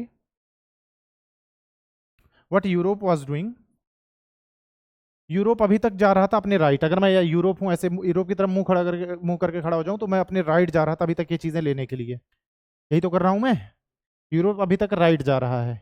लेकिन हालांकि अगर उसको इस सिनेरियो में बोलोगे तो ईस्ट की तरफ जा रहे हैं ना, ईस्ट। हालांकि देखो कॉलोनियलिज्म कहाँ तक बैठा हुआ है कि यूरोप को हम सेंटर मान के बैठे हैं। एक दिन आएगा जब इंडिया सेंटर होगा, तब ईस्ट क्या हो जाएगा इंडिया के पर्सपेक्टिव में, इंडिया को सेंटर मानेंगे हम। एक दिन आएगा, देखना, जिंदा रहोगे तब तक सब लोग, आपकी जिंदा रहते ही चीज आएगी। तो India will be the centre. Europe ने खुद को सेंटर बना लिया था, सोच के देखो ये सेंटर कैसे बने, है ना। ये सब थोड़ा सोचो आप एक्स्ट्रा। क्यों हम इंडिया को ईस्ट, क्यों हम मान रहे हैं कि भाई ये ईस्ट जा रहे हैं, क्यों इंडिया पावर नहीं है, यूरोप हमारे वेस्ट में क्यों या यूरोप हमारे किस में, हाँ यूरोप हमारे वेस्ट में होना चाहिए, है ना। ठीक है, यूरोप अपने दाहिने जा रहा है चीजें खरीदने के लिए, यहाँ का इंडिया है। अब ये रास्ता कट हो चुका है, राइट नहीं जा सकते। यहाँ से आप देखो, दिस इज यूरोप, यहाँ यूरोप है, और ये राइट जा रहे हैं यहाँ, ठीक है ना। लेकिन by the time of 14th century they knew की earth is goal, Prithvi is गोल। उनको लगा कि मैं यहाँ से जाऊँ या ये पूरा चक्कर लगा कि यहाँ आ जाऊँ, पॉसिबिलिटी है कि ना, यहाँ यहीं पहुँचूंगा कि नहीं, यहाँ से मैं राइट चला जाऊँ यहाँ पहुँच जाऊंगा, या इधर से पूरा गोल चक्कर लगाऊंगा यहीं आके निकलूंगा चाइना के आसपास, इंडियन ओशन, है ना। तो दो तरीके थे। तो यहाँ से जो इधर जाने की जिम्मेदारी ली वो किसने ली, स्पेन, कोलंबस, ठीक है ना। तो यहाँ से जो लेफ्ट जाएगा स्पेन, देखो स्पेन एंड पोर्चुगीज दोनों बेसिकली एक टाइम पे दोस्त हुआ करते थे, हाँ मोर और लेस सेम थे, बहुत डिफरेंस नहीं था। बट लेकिन डिफरेंस आएगा, लड़ाई होगी दोनों में, होगा ना, हाँ हाँ। तो जैसे क्या होता है कि ठीक है, दैट इज वर्ल्ड हिस्ट्री का पार्ट। जैसे मैं आप दोस्त ने कोई बिजनेस शुरू किया, मैंने बोला तुम इधर जाओ चीजें बेचो, मैं इधर जाता हूँ, और तुम कहीं पहुंचे जल्दी से, तुम्हें मार्केट मिल गया, फिर मैं देखूंगा कि यू आर ग्रोइंग मोर, लड़ाई हो जाएगी, है ना। तो यहाँ से जब लेफ्ट चलेंगे, मतलब यहाँ यूरोप से सबसे पहले कहाँ पहुंचेंगे, अमेरिका, अमेरिका लड़ेंगे ना सीधा। अमेरिका पहुंचे स्पेन वाले, उनको लगा कि इंडिया आ गया, खुश, that's why they are known as Red Indians. तो यूरोप से जब आप लेफ्ट चलोगे तो आप पहुंचोगे अमेरिका, और कहाँ, सेंट्रल अमेरिका बेसिकली, ऊपर नॉर्थ, नीचे साउथ, और बीच में सेंट्रल अमेरिका वाला पार्ट, है ना। जैसे मेक्सिको सिटी विटी वाला जो पार्ट हो गया, वेस्ट इंडीज वाला पार्ट हो गया, it is more or less central America, ठीक है। तो देखो ऊपर होता है नॉर्थ अमेरिका, नीचे होगा साउथ अमेरिका, बीच में होगा सेंट्रल अमेरिका। यहाँ कहीं वेस्ट इंडीज होगा, यहाँ कहीं मेक्सिको होगा, इधर यूएसए होगा, और ऐसे होता जाएगा, यहाँ कहीं ब्राजील होगा, ऐसी कंट्रीज है ना, ठीक है। यूरोप पहुंचा, सीधा अमेरिका जाकर के टकराए ये, sorry Spain, specially who is going here, Spain. और स्पेन से भी कौन जा रहा है, कोलंबस, ठीक है ना, कोलंबस वेंट देयर, अमेरिका मिला, इनको लगा कि मजा आ गया, मिल गया, यही इंडिया है। और अब ये वहां पे क्या शुरू करेंगे, लूट मार शुरू करेंगे, वहां के लोगों को लूटना शुरू करेंगे, जितने उनके रिसोर्सेज होंगे, कॉलोनी बन गई इनकी, ठीक। दैट्स हाउ स्पेन वहां पे कितनी कॉलोनीज बसाएगा, 13 कॉलोनीज, 13 कॉलोनीज स्पेन बसाएगा वहां पे। उन 13 कॉलोनीज बाद में मिलकर के यूनाइटेड स्टेट्स बनते हैं, ठीक है ना। तो स्पेन वहां पे अमेरिका में 13 कॉलोनीज, 13 कॉलोनियां बसा दी, जो आगे चल करके सारी कॉलोनीज, इसलिए स्टेट्स आर मोर पावरफुल, वही 13 कॉलोनीज देन स्टेट्स बन जाते हैं, और फिर वो मिलकर के यूनाइटेड स्टेट्स ऑफ अमेरिका बनाते हैं, ठीक है। ओके, ठीक है। अब चलो, ये वहां गए, और इसी दौरान यूरोप से इनको लगा कि तुम इधर से जाओ, इनको लगा यूरोप, किसको, पोर्चुगीज को, क्योंकि सबसे ज्यादा नीड उनको थी, उनको शॉर्टकट चाहिए था, उनको पता था स्पेन इधर जा चुका है, तो हमारे लिए इधर का रास्ता खत्म। तो ये पहुंचे अफ्रीका, और गलती से ये कहाँ पहुंचे, केप ऑफ गुड होप। जैसे अफ्रीका का ये पार्ट था, तो जो सदर्न मोस्ट पार्ट होगा, सदर्न ही होगा ना, सदर्न मोस्ट पार्ट, एकदम ये टो, अफ्रीका का टो, ठीक है। जिसको नहीं समझ आ रहा है देखो, नॉर्थ साउथ ईस्ट वेस्ट, है ना, ये नीचे है southern most part of Africa, it is known as Cape of Good Hope. Cape of Good Hope. गलती से ये पोर्चुगीज यहाँ पहुंच गए, इनको लगा अरे यार इधर तो समुद्र है, लाओ चलते हैं, ठीक है। और चलते हैं मतलब कौन चल रहा है यहाँ पे, वास्को डी गामा साहब, ठीक है ना। वास्को डी गामा पोर्चुगीज गलती से केप ऑफ गुड होप से होते हुए कहाँ पहुंचा, सीधा, ये सीधा पहुंच गया इंडिया, केरला वाला रीजन, इंडिया पहुंच गया। वास्को डी गामा नाम लिखवा दे रहा हूँ भी, डोंट वरी, कोलंबस भी बता दे रहा हूँ, वास्को डी गामा भी, बट फिलहाल एक वो चीज़ समझते रहो आप, केप ऑफ गुड होप से होते हुए ये इंडिया पहुंच गया, वास्को डी गामा। इंडिया पहुंचा तो रास्ते में कौन मिलेगा इसको, इंडिया डायरेक्ट नहीं पहुंचेगा, रास्ते में कौन बैठे होंगे, हबीबी welcome to Dubai, Arabs are still there. क्योंकि क्या था, ट्रेवलर था, तो इनको कोई दुख नहीं हुआ, बिजनेस करने नहीं आया था।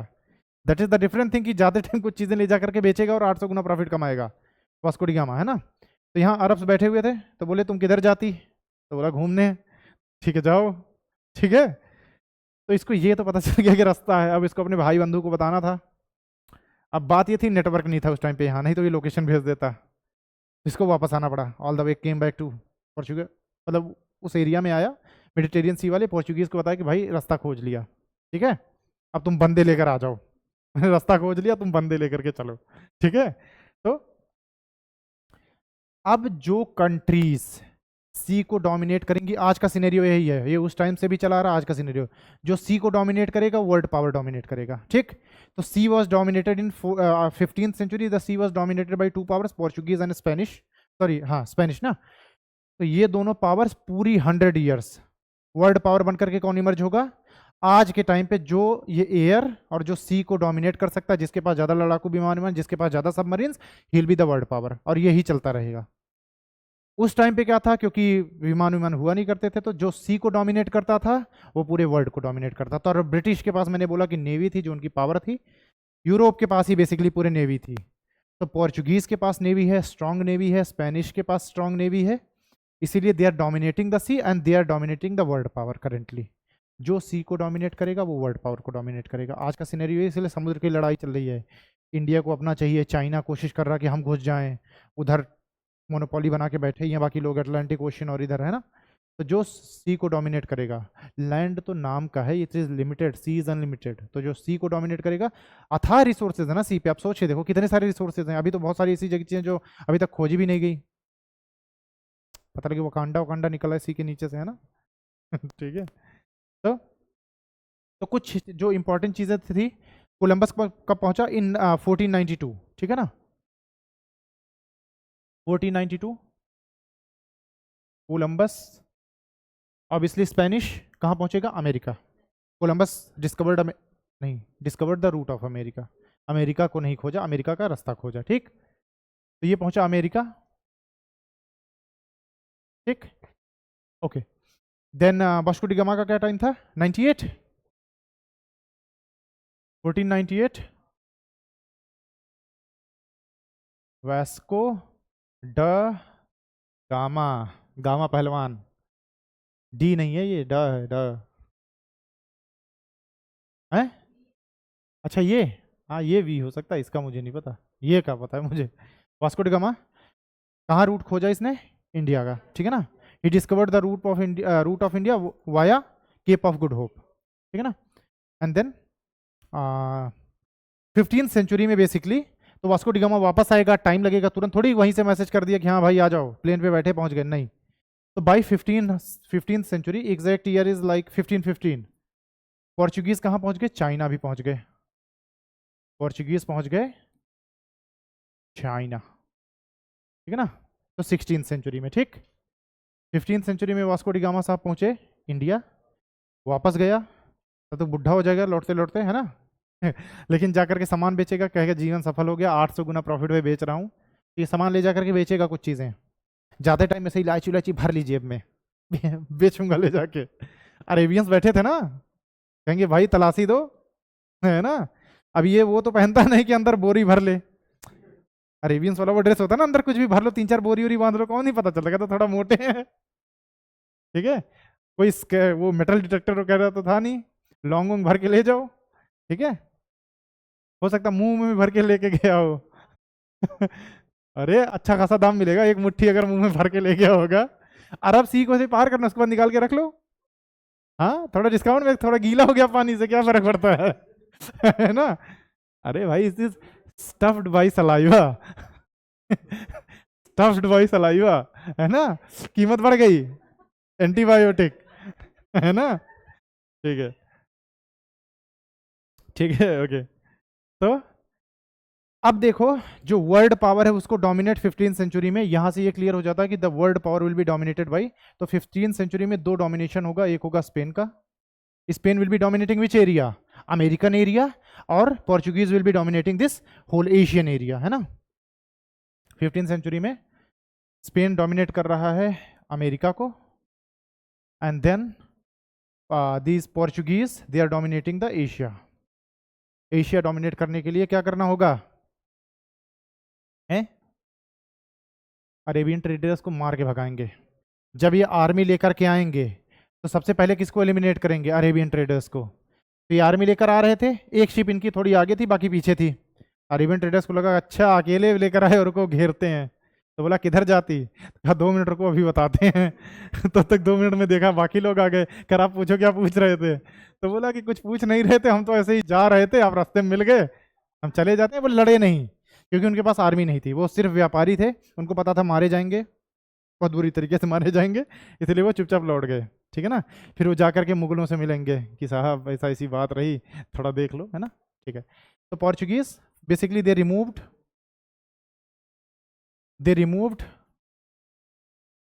Arabian traders, they removed the Arabian traders from the Arab Sea. Now this Arab Sea, the whole region is dominated by the Portuguese. अब पोर्चुगीज यहाँ से चीजें खरीदेंगे, ले जाकर के कहाँ बेचेंगे, यूरोप में अच्छे दामों पे। अब किसके सीने पे सांप लौटेगा, ब्रिटेन के। अब उसको लगेगा कि अरे ये तो गड़बड़ हो रहा है, डच एंड ब्रिटिश दो और पावर्स के अब दुख होना शुरू हो जाएगा, क्योंकि they are making the huge profit. तो दो कंट्रीज की कंडीशन बहुत तेजी से सुधरने लगी, दो यूरोपियन कंट्रीज ऐसी हैं जिनकी इकोनॉमी एकदम तेजी से ग्रो करने लग गई। अब हमारा पड़ोसी तेजी से ग्रो करने लग गया तो हमें दुख लग गया कि यार कुछ तो काम ऐसा कर रहा है, नंबर 2 का धंधा कर रहा है, दारू वारू बेच रहा है, कुछ तो कर रहा है। Britain and Dutch is which country, Netherlands, है ना। बेसिकली नीदरलैंड्स वाले पर्सन को बोला जाता था। इन दोनों की आर्मी बहुत strong, navy specially. So they removed Arabian the traders, and now Spain and Portuguese, इनकी जो इकोनॉमीज हैं वो बहुत तेजी से बढ़ रही हैं, इनकी कंट्री में की सिचुएशन बढ़ती जा रही है कि ये लोग रोज चाय पी रहे हैं। अब हमें दुख हो रहा कि यार ये कहाँ से रोज चाय पी पा रहा है, वो भी इलायची वाली पी रहा है, लौंग भी डाल रहा है उसमें, है ना। दुख लग गया, रोज चिकन बन रहा है भाई, रोज महक आ रही है, कब तक रोकेंगे अपने आप को। अब इनको दुख लगना शुरू हो चुका है, ठीक है ना। ठीक है, देखो अब अभी तक 2 लोग अलाउड नहीं है, तो दे आर नॉट अलाउिंग, ऐसे आप याद रखने के लिए लिख सकता कि दे आर नॉट अलाउिंग, ठीक है, नॉट अलाउिंग किसको, एक तो डचेस को अलाउ नहीं कर रहे हैं। गलती से समुद्र में अगर दिख गए, पहले के राजा महाराजा वाला एरिया होता था ना कि जैसे रेसिस्ट था बट होना नहीं चाहिए, चप्पल निकाल के जाते थे कई सारे लोग, जो जिनको बोलते थे निचली वर्ड के हैं। जैसे आप उस पेरीमीटर में जाते थे तो चप्पल हाथ में आ जाती थी, चप्पल पहन के नहीं जाओगे नहीं बहुत मारते थे। जैसे ही समुद्र में कदम रखते थे डच, वहीं बैठे थे पोर्चुगीज, क्या हो बेटा, 4 तमाचा मारा, भगा दिया, ठीक है। डच एंड ब्रिटेन वाले they were not allowed in the seas, कुछ नहीं कर सकते समुद्र में। अब जैसे आओगे, अगर पोर्चुगीज से बच गए तो कौन मारेगा, स्पेनिश मारेगा। एक जगह से स्नीक करके भाग गए, आगे स्पेनिश बैठा है टोल टैक्स लगा के, आओ बेटा हाँ इलायची देखे नहीं चाय पीते थे, कहते पियोगे एक घुटाओ, आओ ऐसा करके मैं एक तमाचा में भग, ठीक है। तो दिस इज द थिंग, तो इस तरह से काम चल रहा था और ये बात पसंद नहीं आ रही ब्रिटेन को। अब होगा क्या, ब्रिटेन अपनी नेवी डेवलप कर रहा था, ठीक है। ब्रिटेन छोटी पावर नहीं है, अभी तक नहीं है। 15th सेंचुरी में Britain is becoming the power. Britain के पास क्या आ गई, पूरा, तो 15th सेंचुरी, या हाँ ठीक है 15th सेंचुरी, तो मैंने बोला कि हाँ ठीक है 15th century. Throughout the 15th century Britain is also developing its army. Gym कर रहा है ब्रिटेन कि बेटा मारूंगा, I am doing the gym, जैसे ही मसल बनेगी तुरंत मारूंगा तुमको, ठीक। 15th सेंचुरी में Britain is developing his navy, ज़्यादा क्लैश नहीं ले रहा है उनसे, लड़ाई झगड़ा नहीं कर रहा है। जैसे ही एक टाइम आता है 1588, अब 16th सेंचुरी में पहुंच गए, ब्रिटेन पूरा 100 साल इन्होंने डोमिनेट कर लिया पूरी 15th सेंचुरी को। अब 16th सेंचुरी आ गई, अब ब्रिटेन इज पावरफुल। अब ब्रिटेन को लगा कि हाँ जिम कंप्लीट हो गया है, now I have that power. तो 1588 में, एग्जैक्ट ईयर आई थिंक यही होना चाहिए, हाँ ठीक है, 1588 लड़ाई होगी दो लोगों की, Spanish army and British army, ठीक है ना, ब्रिटिश मतलब Britain, Spanish versus British army, army नहीं नेवी, सॉरी आर्मी तो अलग हो गई। इन दोनों नेवी की लड़ाई होती है। It is a very important युद्ध, और the Spanish army was known as armada. पुरानी पिक्चरों में इनका बड़ा भौकाल था आर्माडा, नाम भी देखो हट्टा कट्टा आर्माडा ना, ऐसे गैंडे जैसा नाम है आर्माडा, ठीक है, आर्माडा ठीक है, आर्माडा। अब कौन जीता? They were having more than let's say hundreds of fleets, 100 से 150 सिर्फ फ्लीट्स थी इनके पास, and they were defeated badly by Britain. ये अपॉर्चुनिस्ट थे, इंतजार करते थे कि बेटा थोड़ा कमजोर बनो फिर मारेंगे। फ्लीट फ्लीट होता ना, जहाज, बड़े बड़े ज्वाले जहाज जो आर्मी से भरे हुए हैं। सोच के देखो कि ब्रिटेन कितना पावरफुल था कि किसी की 100 फ्लीट वाली जो already they are there, they know the sea better than them, still they got defeated. ये तो इनके पास ड्रैगन वैगन रहा उस टाइम पे, होता था ना, कुछ तो था इनके पास, जिन ड्रैगन। इतना आसान नहीं है कि कोई पहले से एस्टेब्लिश्ड एक आर्मी हो, अब कोई ओटोमन एम्पायर को हरा दे उसके घर में घुस के, तो ये बहुत बड़ी बात हो जाएगी। तो स्पेनिश ऑलरेडी स्टैब्लिश्ड है, hundreds of fleets doing the world trade, पूरे वर्ल्ड ट्रेड को डोमिनेट कर रहे हैं, पूरे अमेरिका वाले रीजन को डोमिनेट कर रहे हैं। अब जब ये हारेंगे तो अब नई पावर्स आएंगी। तो अब नई पावर्स कौन होंगी 16th सेंचुरी में? मतलब पूरी 16th टू 17th सेंचुरी कौन डोमिनेट करेगा? ब्रिटिशर्स, ब्रिटिश एंड वो डच, ठीक।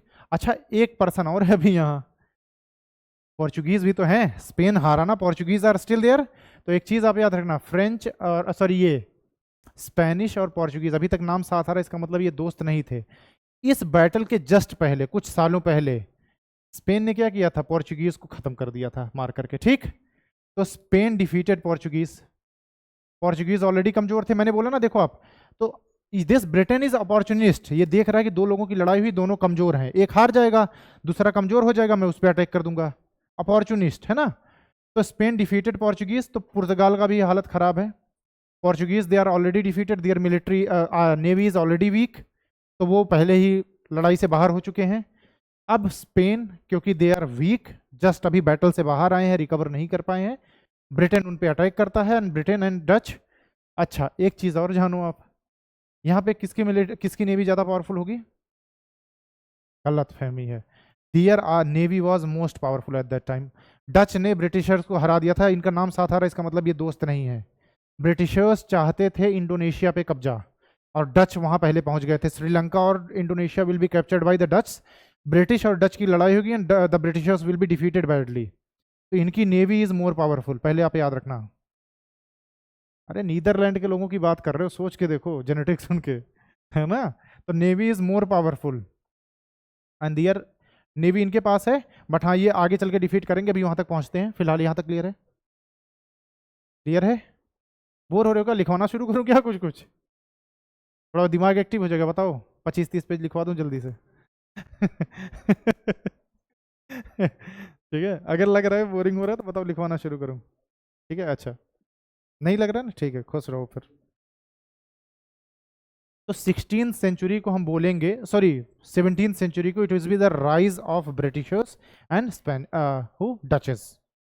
तो 17th century onwards it is the rise of Britishers. तो मैं ऐसे लिखूंगा, देखो देयर इज अ डिफरेंस, मैं 17th सेंचुरी बोलूं या मैं 1600s बोलूं, both are same things are not? 1600s या 17th century, both are same thing. तो यहाँ पे राइज ऑफ, ये चीजें आपको वर्ल्ड हिस्ट्री में कितनी हेल्प करेंगी आपको आइडिया नहीं है, देखना। Rise of Britain and Dutch, ठीक है।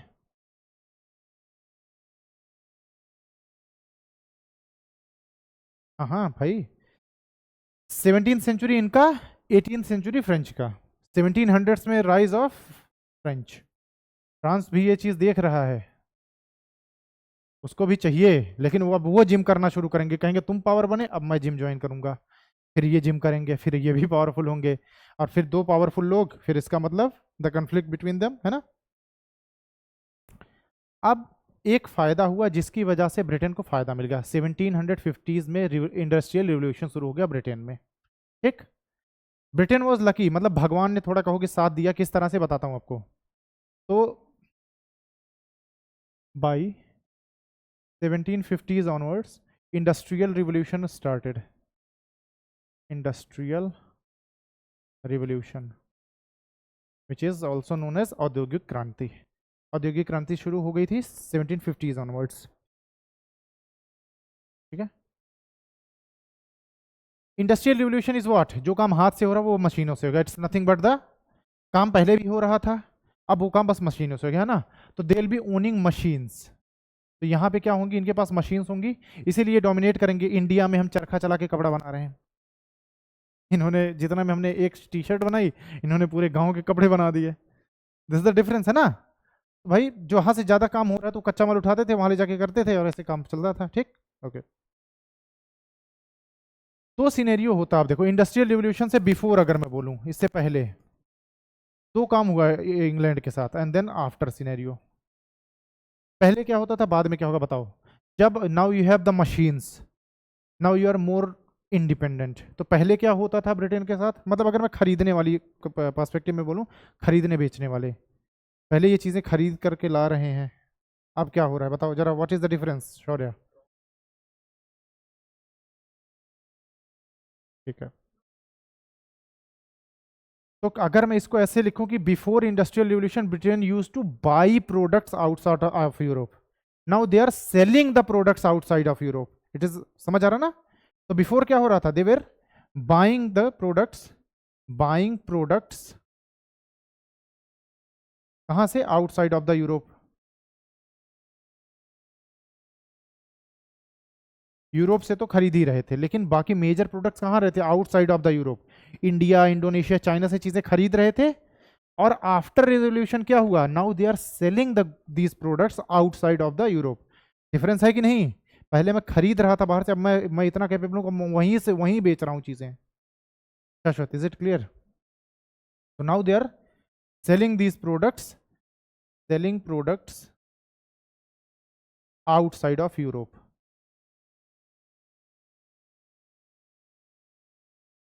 अब आप अगर इस तरह से बिजनेस कर रहे हो तो आपकी इकोनॉमी बहुत तेजी से ग्रो होगी। इंडस्ट्रियल रिवोल्यूशन अगर एक लाइन में आपको समझाना हो तो दिस इज द थिंग, जहां पहले आप वहां से खरीद रहे थे, अब आप उनको बेचने लायक हो गए, आप इतने बड़े हो गए, है ना। ये सोच के देखो कि आप किसी जगह से रोज अपने स्कूटी कार में पेट्रोल डलवा रहे हो, ठीक। एक दिन गलती से आपके घर के नीचे तेल का कुआं मिल जाए, पहले आप खरीद रहे थे, now will be supplying them, है ना। तो आपकी रिपुटेशन बढ़ेगी फिलहाल, हाँ यू विल बी गुड। तो इससे आउटकम ही होता है फिलहाल। अच्छा जी ठीक है, चलो आगे बढ़ते हैं। अब यहाँ तक क्लियर है। अब देखो 22 सेंचुरी ये जो काम हो रहे हैं इनके लिए कौन चाहिए, चीप लेबर।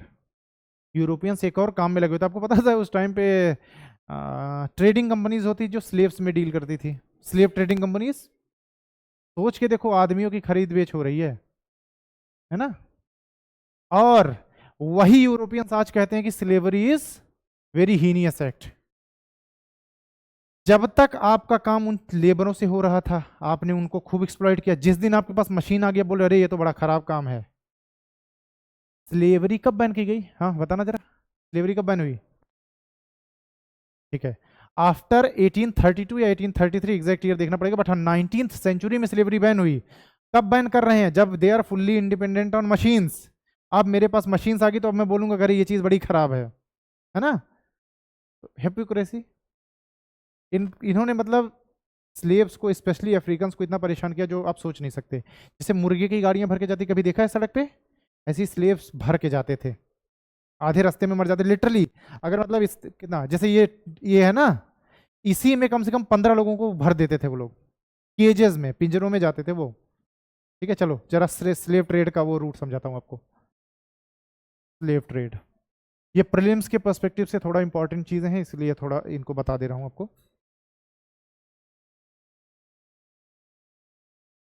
ओके, तो बाई 16th सेंचुरी, अच्छा वहाँ पीछे आप मेंशन करना चाहो तो यहाँ कर लेना कि by 16th century India became the world's number 1 economy, ठीक है ना, क्योंकि जो वर्ल्ड ट्रेड था उसका 25% मैन्युफैक्चरिंग वाला एरिया इंडिया था, ठीक है ना, by 16th century India was the number 1 economy. China को भी सरपास कर ले गए थे हम, रीजन उसका एकमात्र ये था कि जो वर्ल्ड, सोच के देखो, चाइना वॉज हैविंग टी, दो ऑप्शंस आपको दूं कि आप एक काम करो, स्टारबक्स में कॉफ़ी पियाओ, प्रीमियम जगह बता रहा हूँ, और एक आपको कोई अच्छी जगह जैसे डोल्ची एंड गवाना में आपको शॉपिंग करने का टाइम मिल जाए, तो डोल्ची गवाना का एक कपड़ा और एक स्टारबक्स की कॉफ़ी, कौन सा ज़्यादा रॉयल? कपड़ा।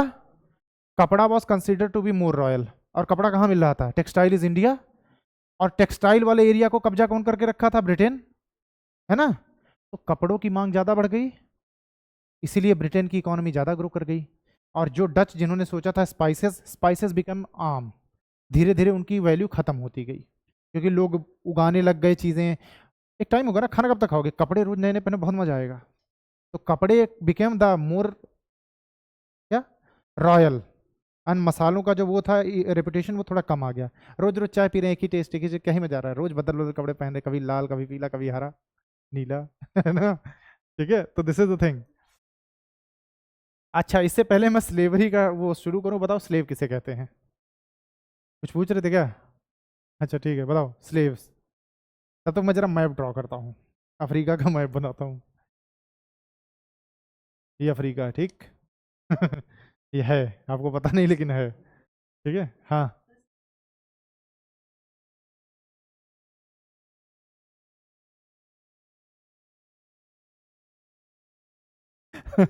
नहीं, नहीं, और कोई?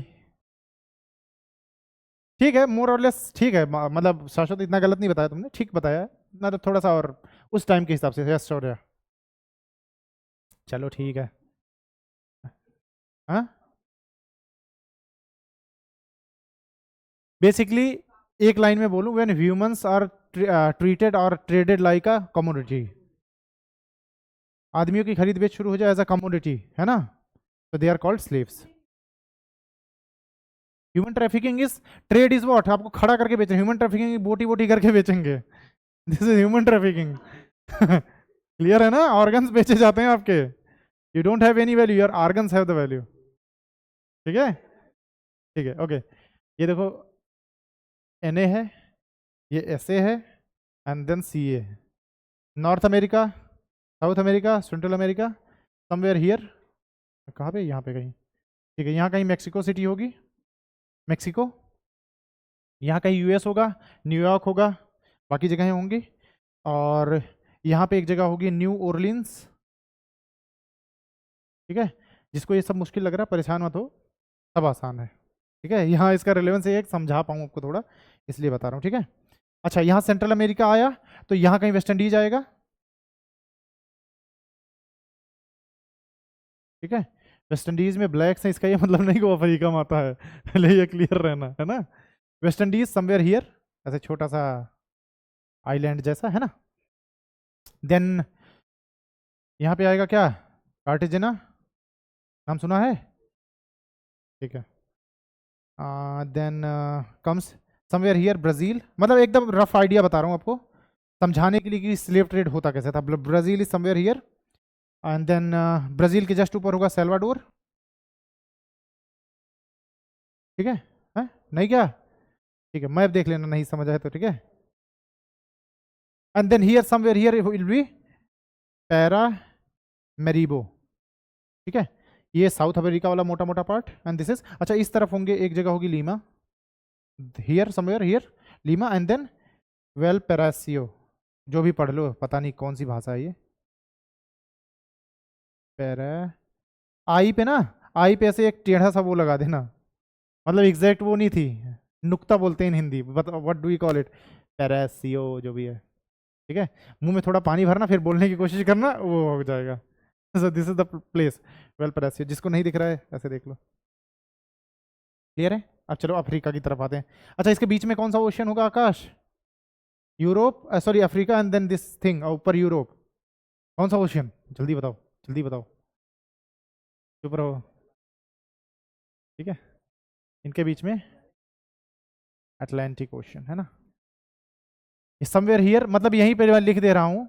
एग्जैक्टली ये बात नहीं थी, बट हाँ थोड़ा यूरोप ऊपर होता है, बट हाँ वैसे लिख दे रहा हूँ, आप जानते रहो यूरोप इज देयर। ठीक है, ये अफ्रीका है, यहाँ केप ऑफ गुड होप होगा, CODH,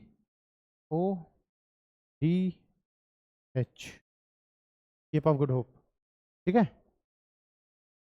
अब कंट्रीज, यहाँ पे कहीं सेनेगल होगा, सेनेगल, यहाँ कहीं सियरा लियोन होगा, सियरा लियोन, सियरा लियोन, ऐसे मतलब रफली बता दे रहा हूँ। ठीक है, ये देख लेना आप लोग। यहाँ जो कोस्ट होगा ना, इस कोस्ट को बोलते थे स्लेव कोस्ट, स्लेव कोस्ट। यहीं एग्जैक्ट मतलब सियरा लियोन के नीचे, और किसके ऊपर, थोड़ा सा कॉन्गो से ऊपर है ना, हाँ Congo is somewhere here, Congo, Congo Republic. और यहाँ कौन सी कंट्री होगी आसपास, फेमस कंट्री, अंगोला।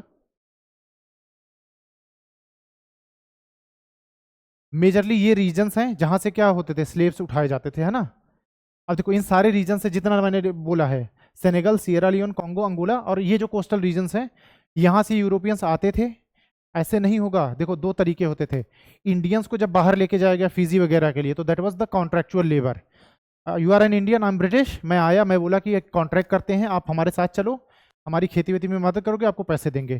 फीजी और इस तरह की जो कंट्रीज आप जब जाओगे, है ना, वहां पे आपको मोस्टली इंडियंस मिलेंगे, मंदिर मिलेंगे अच्छे खासे, सब कुछ मिलेंगे। यूपीएससी ने क्वेश्चन भी पूछा था कि कैसे इन्होंने अपना कल्चर को प्रिजर्व करके रखा, still how they preserve their culture. UPSC का क्वेश्चन है कि फीजी में जो इंडियंस रह रहे हैं, या यहाँ पे जो इंडियंस रह रहे हैं इस वाले रीजन में, वेस्ट इंडियन कंट्रीज में बहुत सारे इंडियंस हैं, उन्होंने अपने कल्चर को कैसे प्रिजर्व करके रखा। There was a question on this in UPSC. खैर, अब यहां से डिफरेंट पार्ट ऑफ, देखो इस सी स्लेव कोस्ट से, ठीक, यहाँ से स्लेव्स यहाँ भेजे जा रहे हैं, यहाँ जा रहे हैं स्लेव्स, यहाँ जा रहे हैं स्लेव्स, यहाँ जा रहे हैं, इन इन जगहों से भी जा रहे हैं, इन जगहों से भी भेजे जा रहे हैं, अंगोला से, कॉन्गो से, ऐसे जितने तीर मार सकते हो मार दो। और कुछ जगहों पे जैसे इस स्लेव कोस्ट से ऐसे घूम के ना, सेंट्रल अमेरिका होते हुए इन जगहों पे भी स्लेव्स सप्लाई हो रहे हैं। Is it clear? ऐसे सेंट्रल अमेरिका से घूम के, अच्छा मेक्सिको सिटी, यहाँ भी लेबर्स खूब जा रहे हैं। और basically Europeans are involve in this, companies are there, slave trading companies they are known as. और यहाँ पे अच्छा कुछ स्लेव्स यूरोप में भी भेजे जा रहे हैं, वहां भी काम चल रहा था। नहीं लिखने की जगह बची? नहीं नहीं, देखो एक चीज, सिर्फ यहाँ पे स्लेव्स, मैं तो इंडस्ट्रियल रिवोल्यूशन की बात कर रहा हूँ।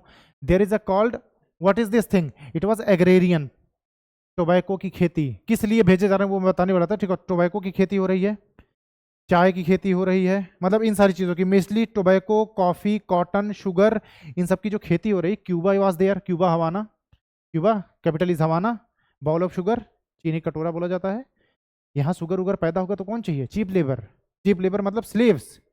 तो मेजरली किस लिए भेजे जा रहे हैं, एक तो द फार्मिंग ऑफ टोबैको, ठीक, टोबैको की खेती के लिए, कॉफ़ी की खेती के लिए, शुगर की खेती के लिए, माइनिंग के लिए भी यूज़ हो रहे हैं, क्योंकि गोल्ड मिला था नॉर्थ अमेरिका में, वर्जीनिया के आसपास there was a huge leap of gold, भयंकर गोल्ड, है ना।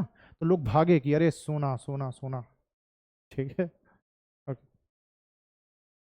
तो चार पांच चीजें, tobacco, coffee, sugar, mining and rice as well.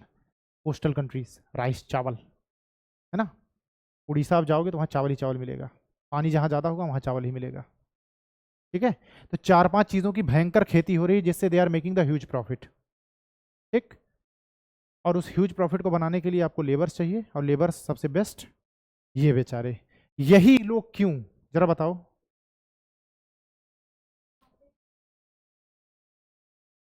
ठीक है, हट्टे कट्टे तगड़े लोग, तो उनसे डरोगे भी तो, लेकिन they don't have the gun power, the only reason. अब लाठी लेके लड़ने आओगे, आधा किलोमीटर दूर से गोली मार देगा, है ना, ठीक है ना। क्या कर लोगे बताओ, सोच के देखो, गोली मार देगा आधे रास्ते में ही। तो they had the gun power, Europeans के पास गन पावर है। इंडिया बहुत दूर है, वहां से लाओगे आधे लाते लाते मर जाएंगे, और उतना कंट्रोल आपका इंडिया पे नहीं है। क्यों? क्योंकि land area is still dominated by Indian powers, they still exist there. India is not कि फुल्ली जैसे मन हो ले जाओ, यहाँ कोई पावर है ही नहीं। अफ्रीका वॉज अनटच्ड ऑलमोस्ट, छोटे छोटे कबीला हैं, लाठी वाठी लेकर के लड़ते हैं, तीर वीर मार करके, आर्मर्स पहन के चले जाएंगे, मारो तीर, खड़ा हूं, मर मर क्या कर लोगे भाई?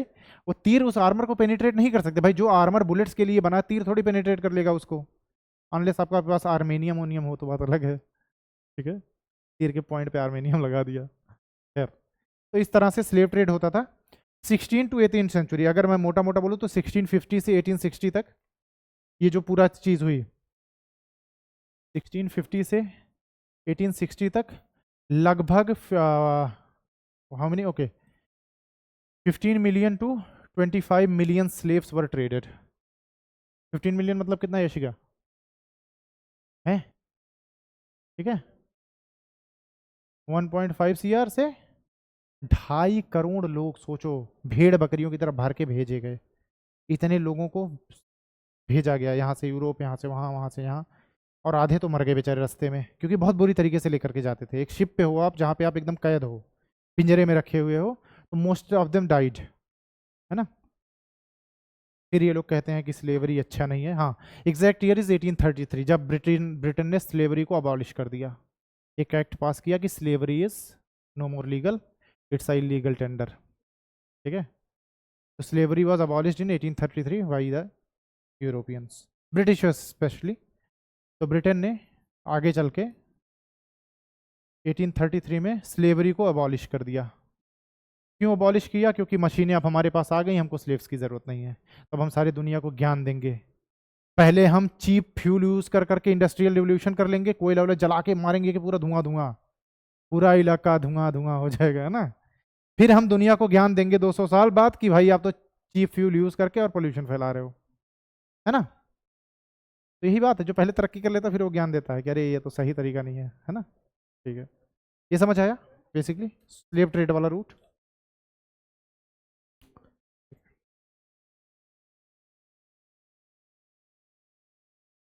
तो बाई 1500 मैंने मेरा पोर्चुगीज जो है वो किसको डोमिनेट कर रहे हैं? पूरा इंडिया वाले रीजन को, the whole India and east region, east ही रीजन होगा ना वो पूरा। चलो स्लेव ट्रेड समझ आ गया ना, ठीक है। तो 1500s में Portuguese dominating India and the east. East में ये बैठे हैं, वेस्ट में कौन बैठा है? स्पेन बैठा हुआ है, स्पेन है ना। तो एग्जैक्टली 1500s में अब थोड़ा हमें इंडिया का काम है। तो 1510 exactly Goa was captured bye Portuguese. तो गोवा, अरे जगह अपनी, गोवा को इन्होंने अपना ट्रेड का हेडक्वार्टर बना दिया था। मिलिट्री ट्रेड जो भी था, Goa was the headquarter for this Portuguese, ठीक है। It was the head office. इसका नाम क्या था? एक वो मिलिट्री कमांडर था, अल्बुकर्क, क्या नाम था उसका? हाँ जो भी था, स्पेलिंग बताना जरा। अल ब कर QUR QUE, है ना, ठीक है। ये नाम ऐसे होते थे, रख कैसे लेते थे लोग? अल्बकर्की, जो भी पढ़ लो आप इसको, ALBUQURQUE। मिलिट्री जनरल था उनका, वॉर जनरल, कुछ भी बोल लो। इस पर्सन ने ही लेड दैट आर्मी जब इन्होंने गोवा को कैप्चर किया। अच्छा, गोवा बचा हुआ क्योंकि क्योंकि मुगल्स बिजी थे किसमें? डांस वांस देखने में, है ना। नहीं, हाँ, पोर्चुगीज आ चुके थे ऑफिशियली अब कैप्चर, हाँ हाँ, ठीक है। इससे पहले क्या था? सिर्फ ट्रेड, ऐसे किनारों तक आते थे, इलायची विलायची खरीदते थे, लौट जाते थे। अब इनको लगा कि अब इस जगह को हम क्या कर सकते हैं? कैप्चर कर सकते हैं, क्योंकि क्या, मैं किस टाइम की बात करूँ, 1510, Mughals are not yet there. ये ना पोर्चुगल्स का मिलिट्री जनरल था, जो मिलिट्री को लीड कर रहा था उनकी, ठीक है ना, आर्मी जनरल, मिलिट्री जनरल, कुछ भी बोलो, ठीक है। नाम देख लेना जैसे भी प्रोनाउंस करना चाहो, ठीक है। और इसी सिमिलर टाइम पे Spain was dominating the America, similar time पे। एंड स्पेन अगर मैं लिखूं, सो दे वर डोमिनेटिंग द अमेरिका। अब देखो आप, तो अब थोड़ा देखते हैं इन पोर्चुगीज का कैरेक्टर कैसा था। They hated the Indians most but still relevant for us. उनका थोड़ा कैरेक्टर देखते हैं, चरित्र वाइज कैसे थे, ठीक है, चारित्रिक रूप से। अब कैरेक्टर की बात में दो चीज़ें आती है, एक उनका ट्रेड, एक उनका रिलीजन, ठीक है ना। कैरेक्टर में दो बातें, एक बात ट्रेड से रिलेटेड एंड सेकंड बात इज रिलीजन से रिलेटेड, ठीक। दो काम किया इन्होंने, सबसे पहला काम किया इन्होंने, किसको रिमूव किया, अरेबियंस को, अरब सी से कंप्लीटली कट कर दिया कि लौट जाओ अपने देश, लौट जाओ, इससे पहले मार मार डालूं तुमको, है ना। कैरेक्टर ऑफ पोर्चुगीज, कैरेक्टर में दो चीजें हम देखेंगे कि ट्रेड किस तरह से था और उनका रिलीजन वाला जो सीन था, क्योंकि देवर द फनेटिक्स, या मेंशन कर लेना आप कि देवर द फनेटिक्स, है ना। जैसे गजनी आया था, गजनी ने क्या किया, फतवा जारी कर दिया, if you are a non Hindu, sorry non Muslim, non Hindu तो भाई भाई हो गए ना, पठान का बच्चा, if you are a non Muslim you will be killed, if you don't believe in Allah you have no rights to live, मार देंगे। देवर द फनेटिक्स, हालेलुया, अगर नहीं बोलोगे, ठीक है, तो लुइया को हटा देंगे और हेल पहुंचा देंगे। तो रिलीजन वाइज दे वर फनेटिक्स। खैर, पहला काम किया, ट्रेड में किसको हटा दिया, इनको हटा दिया, और इनका जो ट्रेड होता था ना वो आर्म्ड ट्रेड बोलते थे उसको। आर्म्ड ट्रेड किसे बोलेंगे भाई, हैं, जब सिर्फ ट्रेडर्स नहीं, जब आप ट्रेडर्स के साथ आर्मी लेकर के चलोगे पूरी, देयर वर अ फ्लीट, ऐसा ट्रेड जहां पे ट्रेड तो कर ही रहे हो लेकिन you are carrying your whole army, कि मौका मिला तो क्या कर लेंगे, एरिया को कब्जा लेंगे, है ना। तो that is called arm trade, जहां आप ट्रेड करने आर्मीज लेकर जा रहे हो, जो कि अरेबियंस नहीं करते थे, दे वर द प्योर ट्रेडर्स, ये आर्म्ड ट्रेडर्स हैं, क्योंकि इनको डर है, ब्रिटेन वगैरह का डर बैठा हुआ है कि हम अकेले काम कर रहे हैं, या कोई ऐसी पावर यहाँ हमें रीजनल पावर कोई मिल गई तो कैसे लड़ोगे आप। तो दे वर द आर्म्ड ट्रेडर्स। और आर्म्ड ट्रेडर होने का दो चीजें, एक तो आप ट्रेड करोगे, पहली बात, ठीक है, नॉर्मल ट्रेड तो करोगे ही करोगे। आर्मी होने का एक और फायदा बताओ, जैसे मैं कहीं जा रहा हूँ काम करने, कुछ जा रहा हूँ बैंक लूटने जा रहा हूँ, मान लो इन केस बैंक लूटने जा रहा हूँ और मेरे साथ पूरी आर्मी है, बैंक तो लूटूंगा ही लूटूंगा, ट्रेड तो करूंगा ही करूंगा, रास्ते में जितनी छोटी मोटी दुकानें मिलेंगी उनको लूटता हुआ जाऊंगा। तो they were directly involve in piracy, pirates of the Caribbean, है ना। तो they were also involve in piracy, मतलब ठीक है, लूट्स में ऐसे बोलो। तो जो रास्ते में छोटे छोटे शिप मिलेंगे, कहेंगे बेटा इधर आओ, इधर आओ जरा रास्ता बता दो, जैसे वो पास आएगा मार के लूट लेंगे, ठीक है ना। तो ये डायरेक्टली लूटिंग में भी इन्वॉल्व हो गए, क्योंकि आर्मी अच्छी खासी नेवी लेकर के चल रहे हैं, सबसे पावरफुल नेवी होल्ड कर रखी है, किसका डर है, छोटे मोटे जहाज को मार के भगा देंगे। और वो छोटे मोटे जहाज किसके होंगे, मोस्टली इन अपने जो मिडिवल हिस्ट्री आप पढ़ोगे ना, इनका ट्रेड हो रहा है बाहर से, और इनके ट्रेड को डिस्टर्ब कौन कर रहा है, ये लोग वहीं समुद्र में बैठे हैं। मुगल्स का भी ये ऐसे ही करेंगे, ये sea power, Mughal is land power, दोनों अपनी अपनी जगह equilibrium, we are equally powerful, लेकिन I am powerful in the sea, you are powerful on the land. जमीन पे तो हरा नहीं सकता बिकॉज औकात नहीं है, लेकिन बेटा समुद्र में तो आओगे ट्रेड करने, वहां मारूंगा तुमको। तो इसीलिए फिर एक ना पैक्ट हो जाएगा, पोर्चुगल्स कैसे कोस्टल एरियाज में बस जाएंगे, एक पैक्ट हो जाएगा कि ना मैं समुद्र में तुमको छेड़ूंगा, ना तुम लैंड पे मुझे छेड़ना, ठीक है ना। खैर आगे बढ़ते हैं, यहाँ तक पहुंचेंगे भी, ठीक है ना। अब देखो आप, अच्छा, तो इस तरह से ये कर क्या रहे हैं, इस तरह से आर्म ट्रेड के through they are the dominating the sea, domination of sea, sea को पूरा डोमिनेट कर रहे हैं, जो पूरा ओशियन है ना, वो इंडियन ओशियन से लेकर अरब ओशियन से लेकर के इधर तक, इवन अटलांटिक तक, जहाँ स्पेन वाला एरिया नहीं है, it is solely dominated by this Portuguese, ठीक है, ओके। ये तो हो गया इनका थोड़ा ट्रेड वाला सिस्टम। जब मैं बोलूंगा कि दे आर रिलीजियस फेनेटिक्स, तो पहली बात आप यहां लिखोगे दे हेटेड इंडियंस, दे हेटेड इंडियंस। क्यों बोल रहा हूँ हेटेड इंडियंस, अभी बताता हूँ आपको। Second is forced conversion,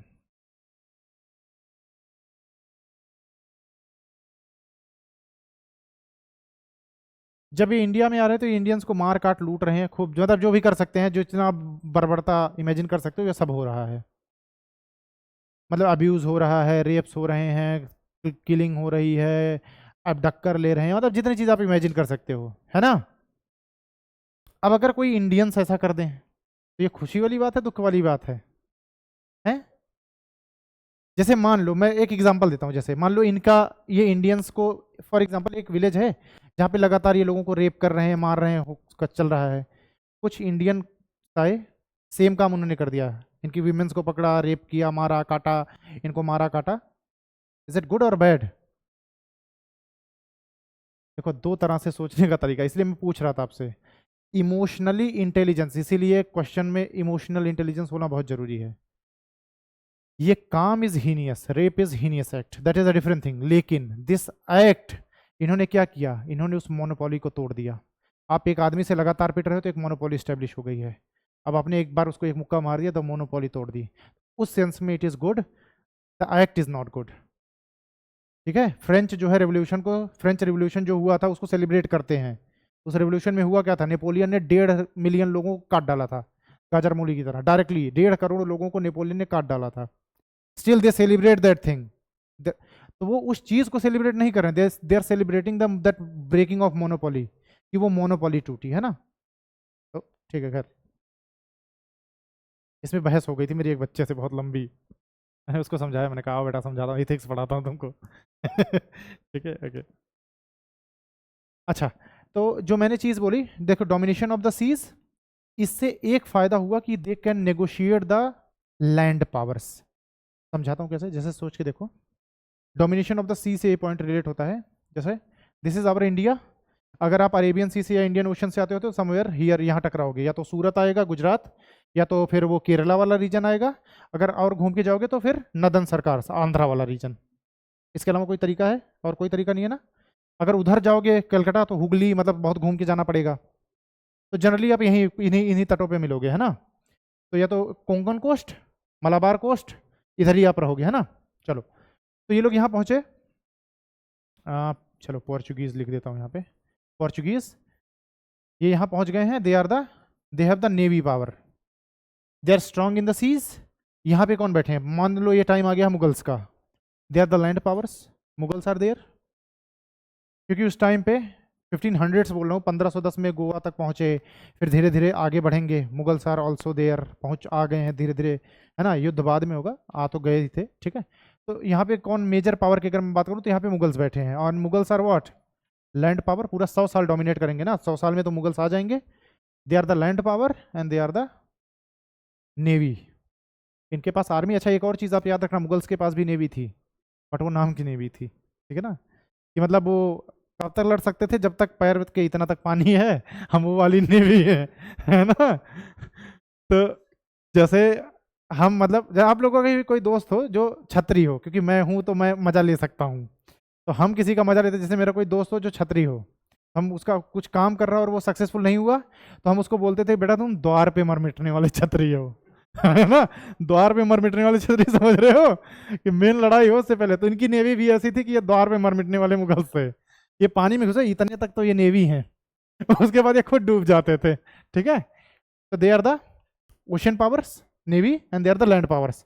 there is a equilibrium. अब यहाँ पे क्या हो रहा है, there is a equilibrium, there is a equilibrium. Equilibrium क्या होता है, हाँ बराबर, है ना, बैलेंस, पावरफुल पावरफुल। बस ये अलग तरीके से पावरफुल, दे आर अलग तरीके पावरफुल ना। इनमें इतनी औकात है कि ये मुगल से लड़ पाए, इनमें औकात है इनसे लड़ लेंगे, लेकिन ये लड़ना नहीं चाहते। दे आर द पावर, अगर इनसे लैंड की लड़ाई हो जाए तो ये जीतेंगे थोड़ी। भाई तुम्हारे पास बंदूक है, हमारे पास तोप है, they are holding the silver cannons, आओ बंदूक लेकर आओ, एक बार में पूरा इलाका साफ हो जाएगा, है ना। तो they are holding the cannons, they have the gun power, they have the gun power. आओ लैंड पे लड़ो, लैंड पे लड़ने में पावरफुल कौन, ये। तो they do not have the औकात फाइट लेने की, लेकिन दे हैव दैट औकात कि अगर जो इनका ट्रेड होगा इस ओशन के थ्रू, उसको ये लोग होने नहीं देंगे, ठीक है ना।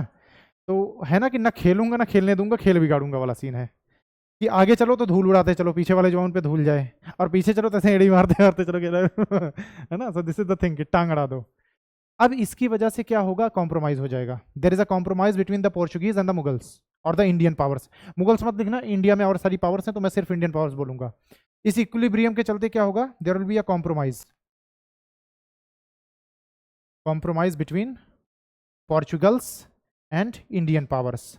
अब वो इंडियन पावर्स कोई भी हो सकती हैं, उसमें अगर और कोई डायनेस्टी होगी तो उसको भी हम कंसीडर करेंगे, जो भी बैठे हों कोस्टल रीजन्स पे, क्योंकि छोटे छोटे लोग बैठे थे, है ना, वो ट्रैवनकोर वाला रीजन, ठीक है, okay, that is different part, but हाँ, तो दिस इज द थिंग। अब इस कॉम्प्रोमाइज में मैं अगर एक पोर्चुगीज हूं, मुझे आपके एरिया में ट्रेड करना है, तो मुझे सबसे बेनिफिशियल क्या चीज़ चाहिए? मुझे रूल का कोई लेना देना नहीं है। अगर मैं आपके एरिया में ट्रेड कर रहा हूं, तो अगर आप किसी मुगल एम्पर के एरिया में ट्रेड करते हो तो आपको क्या पे करना पड़ेगा? टैक्स पे करोगे। तो क्या हो कि मैं इस कॉम्प्रोमाइज में कंसेशन मांग लूं कि जो टैक्स तुमने 10 रुपया लगाया मैं 1 रुपया दूंगा तुमको, मेरा फायदा ज़्यादा होगा कि नहीं? अब मेरा प्रॉफिट बढ़ जाएगा। तो यहां से इनको क्या चाहिए मोस्टली? Trade concession. कुछ एरियाज होंगे जो मुगल्स का क्या होगा, मोनोपोली होगा, कि यहाँ कोई और ट्रेड नहीं कर सकता, वो उस एरिया का मैं थोड़ा सा अपना मांग लूंगा कि इस एरिया में मुझे भी ट्रेड करने दो, तो उसको हम सीधा मैं बोलूंगा कि ट्रेड कंसेशन। अब इसमें सीधा कि भाई कुछ टैक्सेस हम पे लेवाई, मतलब जो टैक्सेस वगैरह इंपोज कर रखे हैं उसको वेव ऑफ कर दो, हम टैक्स पे नहीं करेंगे आपके एरिया में, शांति से हम चीज़ें एक्सट्रैक्ट करेंगे, चले जाएंगे, ना हम तुमको डिस्टर्ब करेंगे ना तुम हमको करना, ये चलता रहेगा unless Aurangzeb comes there. Aurangzeb आएगा तो वो पूरे इंडिया पे बैठेगा, वो यहाँ भी। बाकी जो मुगल एम्परर्स होंगे वो बेसिकली सेंट्रल इंडिया को वही रीजन पे लगे रहेंगे, कोस्टल रीजन्स पे बहुत ज़्यादा पकड़ नहीं रहती उनकी, है ना ऊपर ना नीचे, इसीलिए वहाँ पे सिख बैठे हुए हैं, जाट्स बैठे हुए हैं टॉप पे, और यहाँ पे वो दैट वर्मा डायनेस्टी, मार्तंड वर्मा और इनका पूरा वो चल रहा है, ठीक। खैर, तो ट्रेड कंसेशंस मांग लेंगे, टैक्सेस होगा तो उसको हटवा देंगे या कम करवा लेंगे, और अगर कोई रिस्ट्रिक्टेड एरियाज होंगे तो उनका एक्सेस मांग लेंगे कि भाई हमें यहाँ पे ट्रेड करने दो, हमें रूल से कोई लेना देना नहीं, तो उनको भी लगेगा कि ठीक बात है, हमें राज्य करना है हम राज्य करें, इनको ट्रेड करना है इनको ट्रेड करने दो। क्लियर है? प्लस यूरोप से कुछ नजराना वजराना वो प्रीमियम विस्की उसकी लेकर आएंगे, एक साहब चख के देखो मजा आ जाएगा, 60 ml बनाओगे 2 दिन तक होश नहीं आएगा। ठीक है, ओके। हाँ उनके पास थी ना। और प्रिजर्व्ड वाली जो होती है, जैसे कोई विस्की आप अगर उसको जमीन में खोद के दफना दो, आज से 150 साल बाद निकालना, अगली जनरेशन को बता के मरना कि विस्की है बेटा, वो एक बॉटल आपकी करोड़ों की बिकेगी, ये पता है ना, वेरी कॉस्टली। जो 300 400 साल पुरानी विस्कीज होंगी दे आर वेरी कॉस्टली, है ना। करो इसको इन्वेस्टमेंट, शेयर मार्केट वगैरह में पैसा नहीं है, इसमें पैसा है। तो आज ही जाओ घर के अपने आसपास फर्श वर्श तोड़ो, खोद के एक चीज रख दो, ठीक है, उसके बाद घर वाले तुम्हें तोड़ें। ठीक है, ओके। ठीक है ना। अच्छा, 1500s में ये काम शुरू हुआ, बाई 1510 वो अल्बुकर्क जो भी था वो आएगा, उसने गोवा को कैप्चर कर लिया है। अब देखो धीरे धीरे ये इस्टेब्लिश कर रहे हैं खुद को यहाँ कोस्टल एरियाज में, सिर्फ कौन सा एरिया, बेसिकली वो कोचीन केरला वाला एरिया है ना, वहाँ पे ये लोग इस्टेब्लिश कर रहे हैं खुद को। तो इनके जो हेड क्वार्टर्स बनेंगे, गोवा बना था, सूरत में अगेन जो इनका नेक्स्ट क्वार्टर वो बनेगा एक हेड ऑफिस जैसा, वो that will be the Surat, coastal areas होंगे कोचीन एंड देन द सूरत, यहाँ पे ये लोग बैठ जाएंगे। अब क्या, अच्छा यहाँ तक क्लियर है? ये तो उनका कुछ ट्रेड वाला था।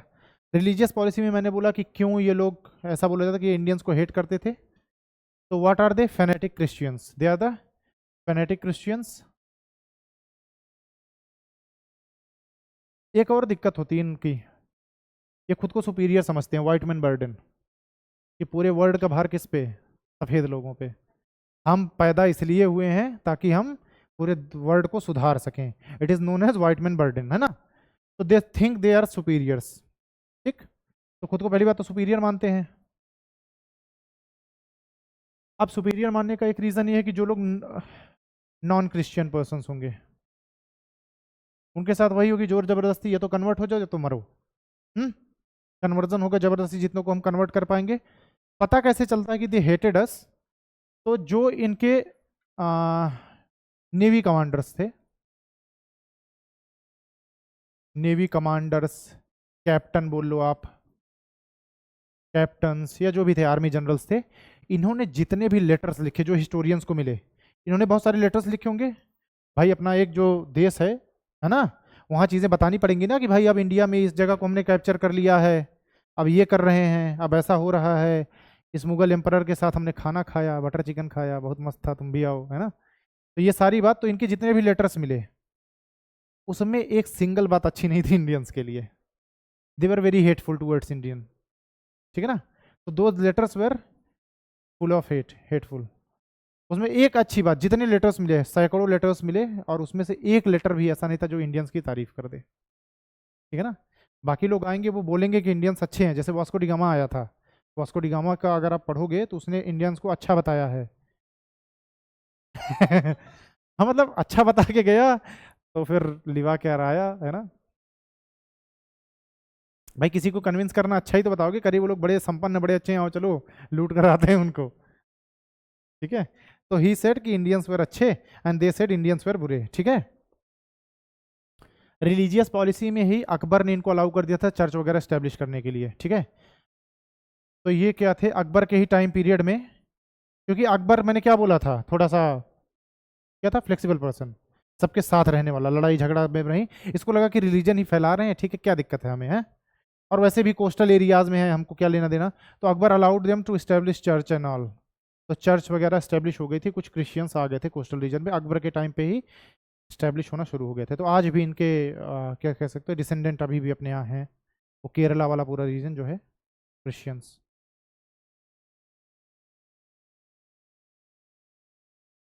ठीक है, अब 100 साल तक लगभग राज करेंगे। अब सीधा हम जंप करते हैं 1588 पे। What happened 1588? अभी तो बताया।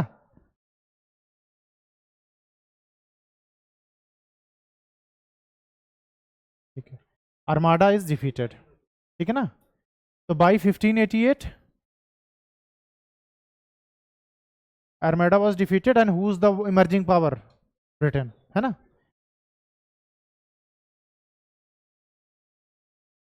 Rise of Britishers and duchess, क्योंकि हमारे लिए ज़्यादा रिलेवेंस इनका है तो हम यहाँ से शुरू करेंगे, ठीक है ना। तो ब्रिटिशर्स प्लस डचेस भी आप लिख लो, क्योंकि जैसे ही स्पेन हारेगा वैसे ही डच भी आ जाएंगे अपॉर्चुनिस्ट।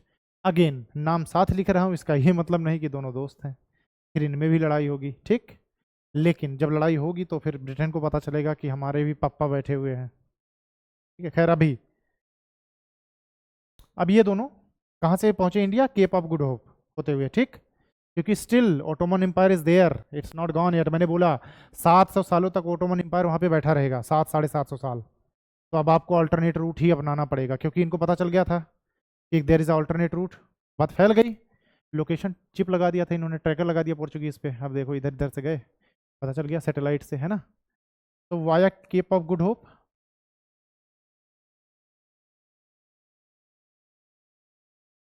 दोनों पहुंचे। अभी ये दोनों लगभग भाई भाई जैसा बिहेव कर रहे हैं कि एक ही डेस्टिनेशन एक है, बांट लेंगे। अब ये via Cape of Good Hope पहुंचे, तो सबसे पहले देखा कि भाई अब जब ये via Cape of Good Hope कहाँ पहुंचेंगे?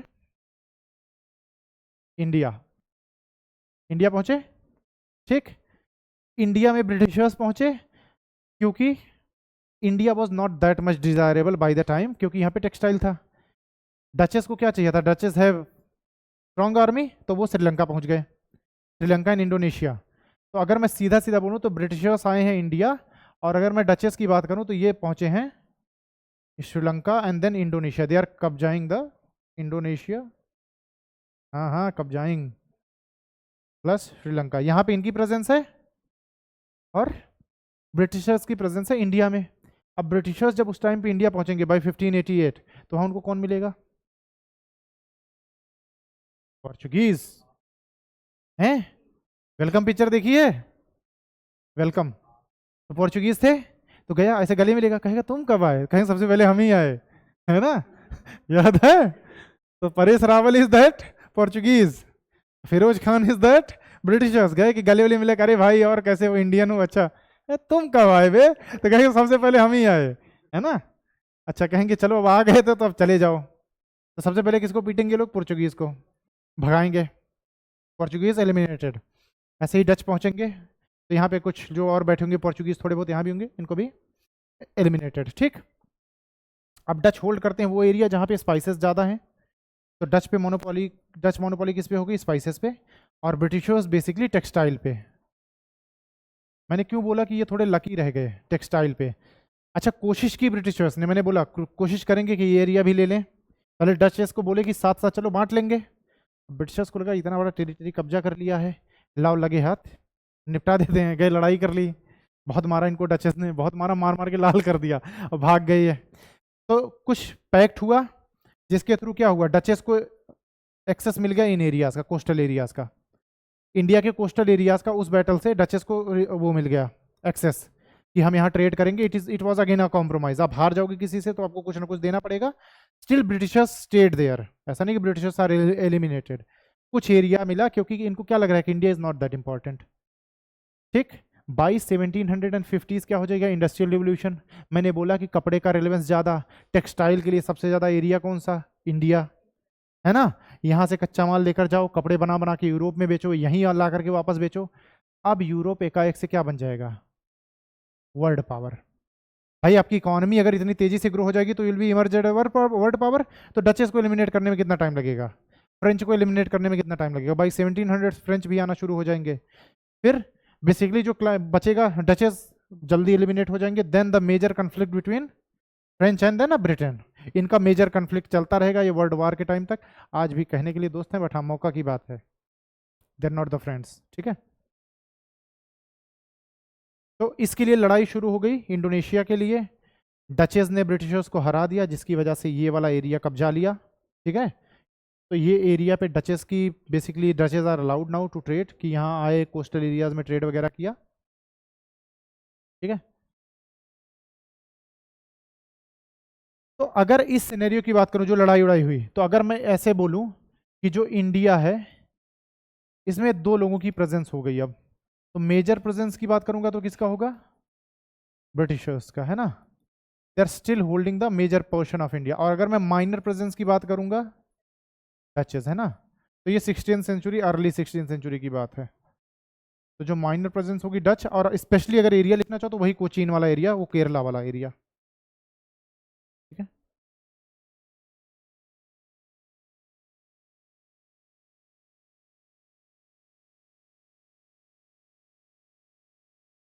ठीक है। अब देखो इसकी वजह से क्या हुआ अगेन, मतलब खैर इसको लिखने की तो जरूरत नहीं है, बस फिलहाल समझने के लिए रख लो। क्योंकि Britishers were holding the India, textile की जो वैल्यू थी, टेक्सटाइल की वैल्यू, क्योंकि द क्लोथ्स, ओटोमन एम्पायर के आप राजाओं को देखो ना, बहुत फैंसी ड्रेस पहनते थे वो लोग, वो ऐसे नहीं थे कि ऐसे कुछ भी पहन लिया, इधर से लटका इधर से लटका, वो प्रॉपर ड्रेस्ड होते थे। और उनको भी ये लोग सप्लाई कर रहे हैं, अब सामान बेच रहे हैं, कपड़े बेच रहे हैं ना। तो टेक्सटाइल की वैल्यू बाय द टाइम बढ़ती गई, because it was considered an royal item. आज भी कपड़ों की वैल्यू बहुत ज़्यादा है। अच्छी जगह पे चले जाओ, एक शर्ट टी शर्ट में पता लगे आपकी पूरी सेविंग्स खत्म हो जाए। इज इट अ पॉसिबिलिटी, है ना, कि भाई कोई बहुत महंगा, अब बहुत सारी महंगी महंगी चीज़ें आती हैं, जैसे इसका नाम ही नहीं याद, बताओ इतना महंगा है। अरे उसके 10 करोड़ के जूते थे, अभी मैं नाम भूल गया। है ना, ठीक, खैर जो भी हो, टेक्सटाइल की वैल्यू बहुत ज़्यादा बढ़ गई। और ये किसके, देखो मैंने इसीलिए बोला कि Europe become lucky, sorry British, वो लकी थे कि इंडस्ट्रियल रिवोल्यूशन हुआ और मशीनें। अच्छा एक चीज़ और देख लो, ये जो होड़ थी इंडस्ट्रियल रिवोल्यूशन की ना, ये उसमें ऐसी मशीनें थी जो थ्रेड से कपड़े बना सकें। इंडस्ट्रियल रिवोल्यूशन का स्टार्ट ही यहीं से हुआ कि ज़्यादा कपड़े बनाओ, क्योंकि इंडिया में इन्होंने देखा चरखा चलाते हुए, इनको लगा कि इसका अगर ऑल्टरनेटिव हमने बना लिया तो इसकी ज़रूरत तो पूरे वर्ल्ड को है। तो सिल्क और टेक्सटाइल ये एक्सट्रैक्ट कर कर करके ले गए। और साथ ही साथ डचेस के नीचे जाने का रीज़न क्या था, क्योंकि जो स्पाइसेस थे ये धीरे धीरे नॉर्मलाइजेशन होने लगा, नॉर्मलाइज हो गए कि भाई अब मज़ा नहीं आ रहा, 100 साल से वही मसाले खा रहे हैं, थोड़ा कुछ अलग टेस्ट चाहिए, है ना। तो इनकी इकोनॉमी उतनी तेज़ी से नहीं बढ़ी जितनी तेज़ी से इनकी इकोनॉमी बढ़ी। कच्चा माल खरीद के लेकर के जाते थे, उसको बना करके ला करके यही इंडिया में ही बेचते थे, एशिया में बेचते थे, यूरोप में बेचते थे, अमेरिका तक बेचते थे। And that's how they became the economically strong. और जब आप इकोनॉमिकली स्ट्रांग बनोगे तो उस प्रॉफिट को आप कहाँ लगाओगे, अपनी आर्मी पे लगाओगे, नेवी पे लगाओगे। तो आप नेवी वाइज भी स्ट्रांग होते जाओगे, और जब आप नेवी वाइज स्ट्रांग होते जाओगे then you will be becoming the oceanic power. Once you are oceanic power you will dominate the whole world. And that's how Britain captured 152 countries, 152 देश, 152 colonies, है ना। And now those countries are known as Commonwealth. Commonwealth, Commonwealth game होते हैं, उसमें सिर्फ वही countries आती हैं जो that was captured by Britain, है ना। बाहर की countries are not allowed. Ex wife, है ना, किसी बहाने से तो मिलेंगे। मिलेंगे जरूर, है ना। ठीक है, कनेक्शन कट हो चुका लेकिन बहाना है। और ये 23 स्लाइड हो गई है। हाँ बस ठीक, नहीं पढ़ा रहा हूँ भाई, बंद कर रहा हूँ।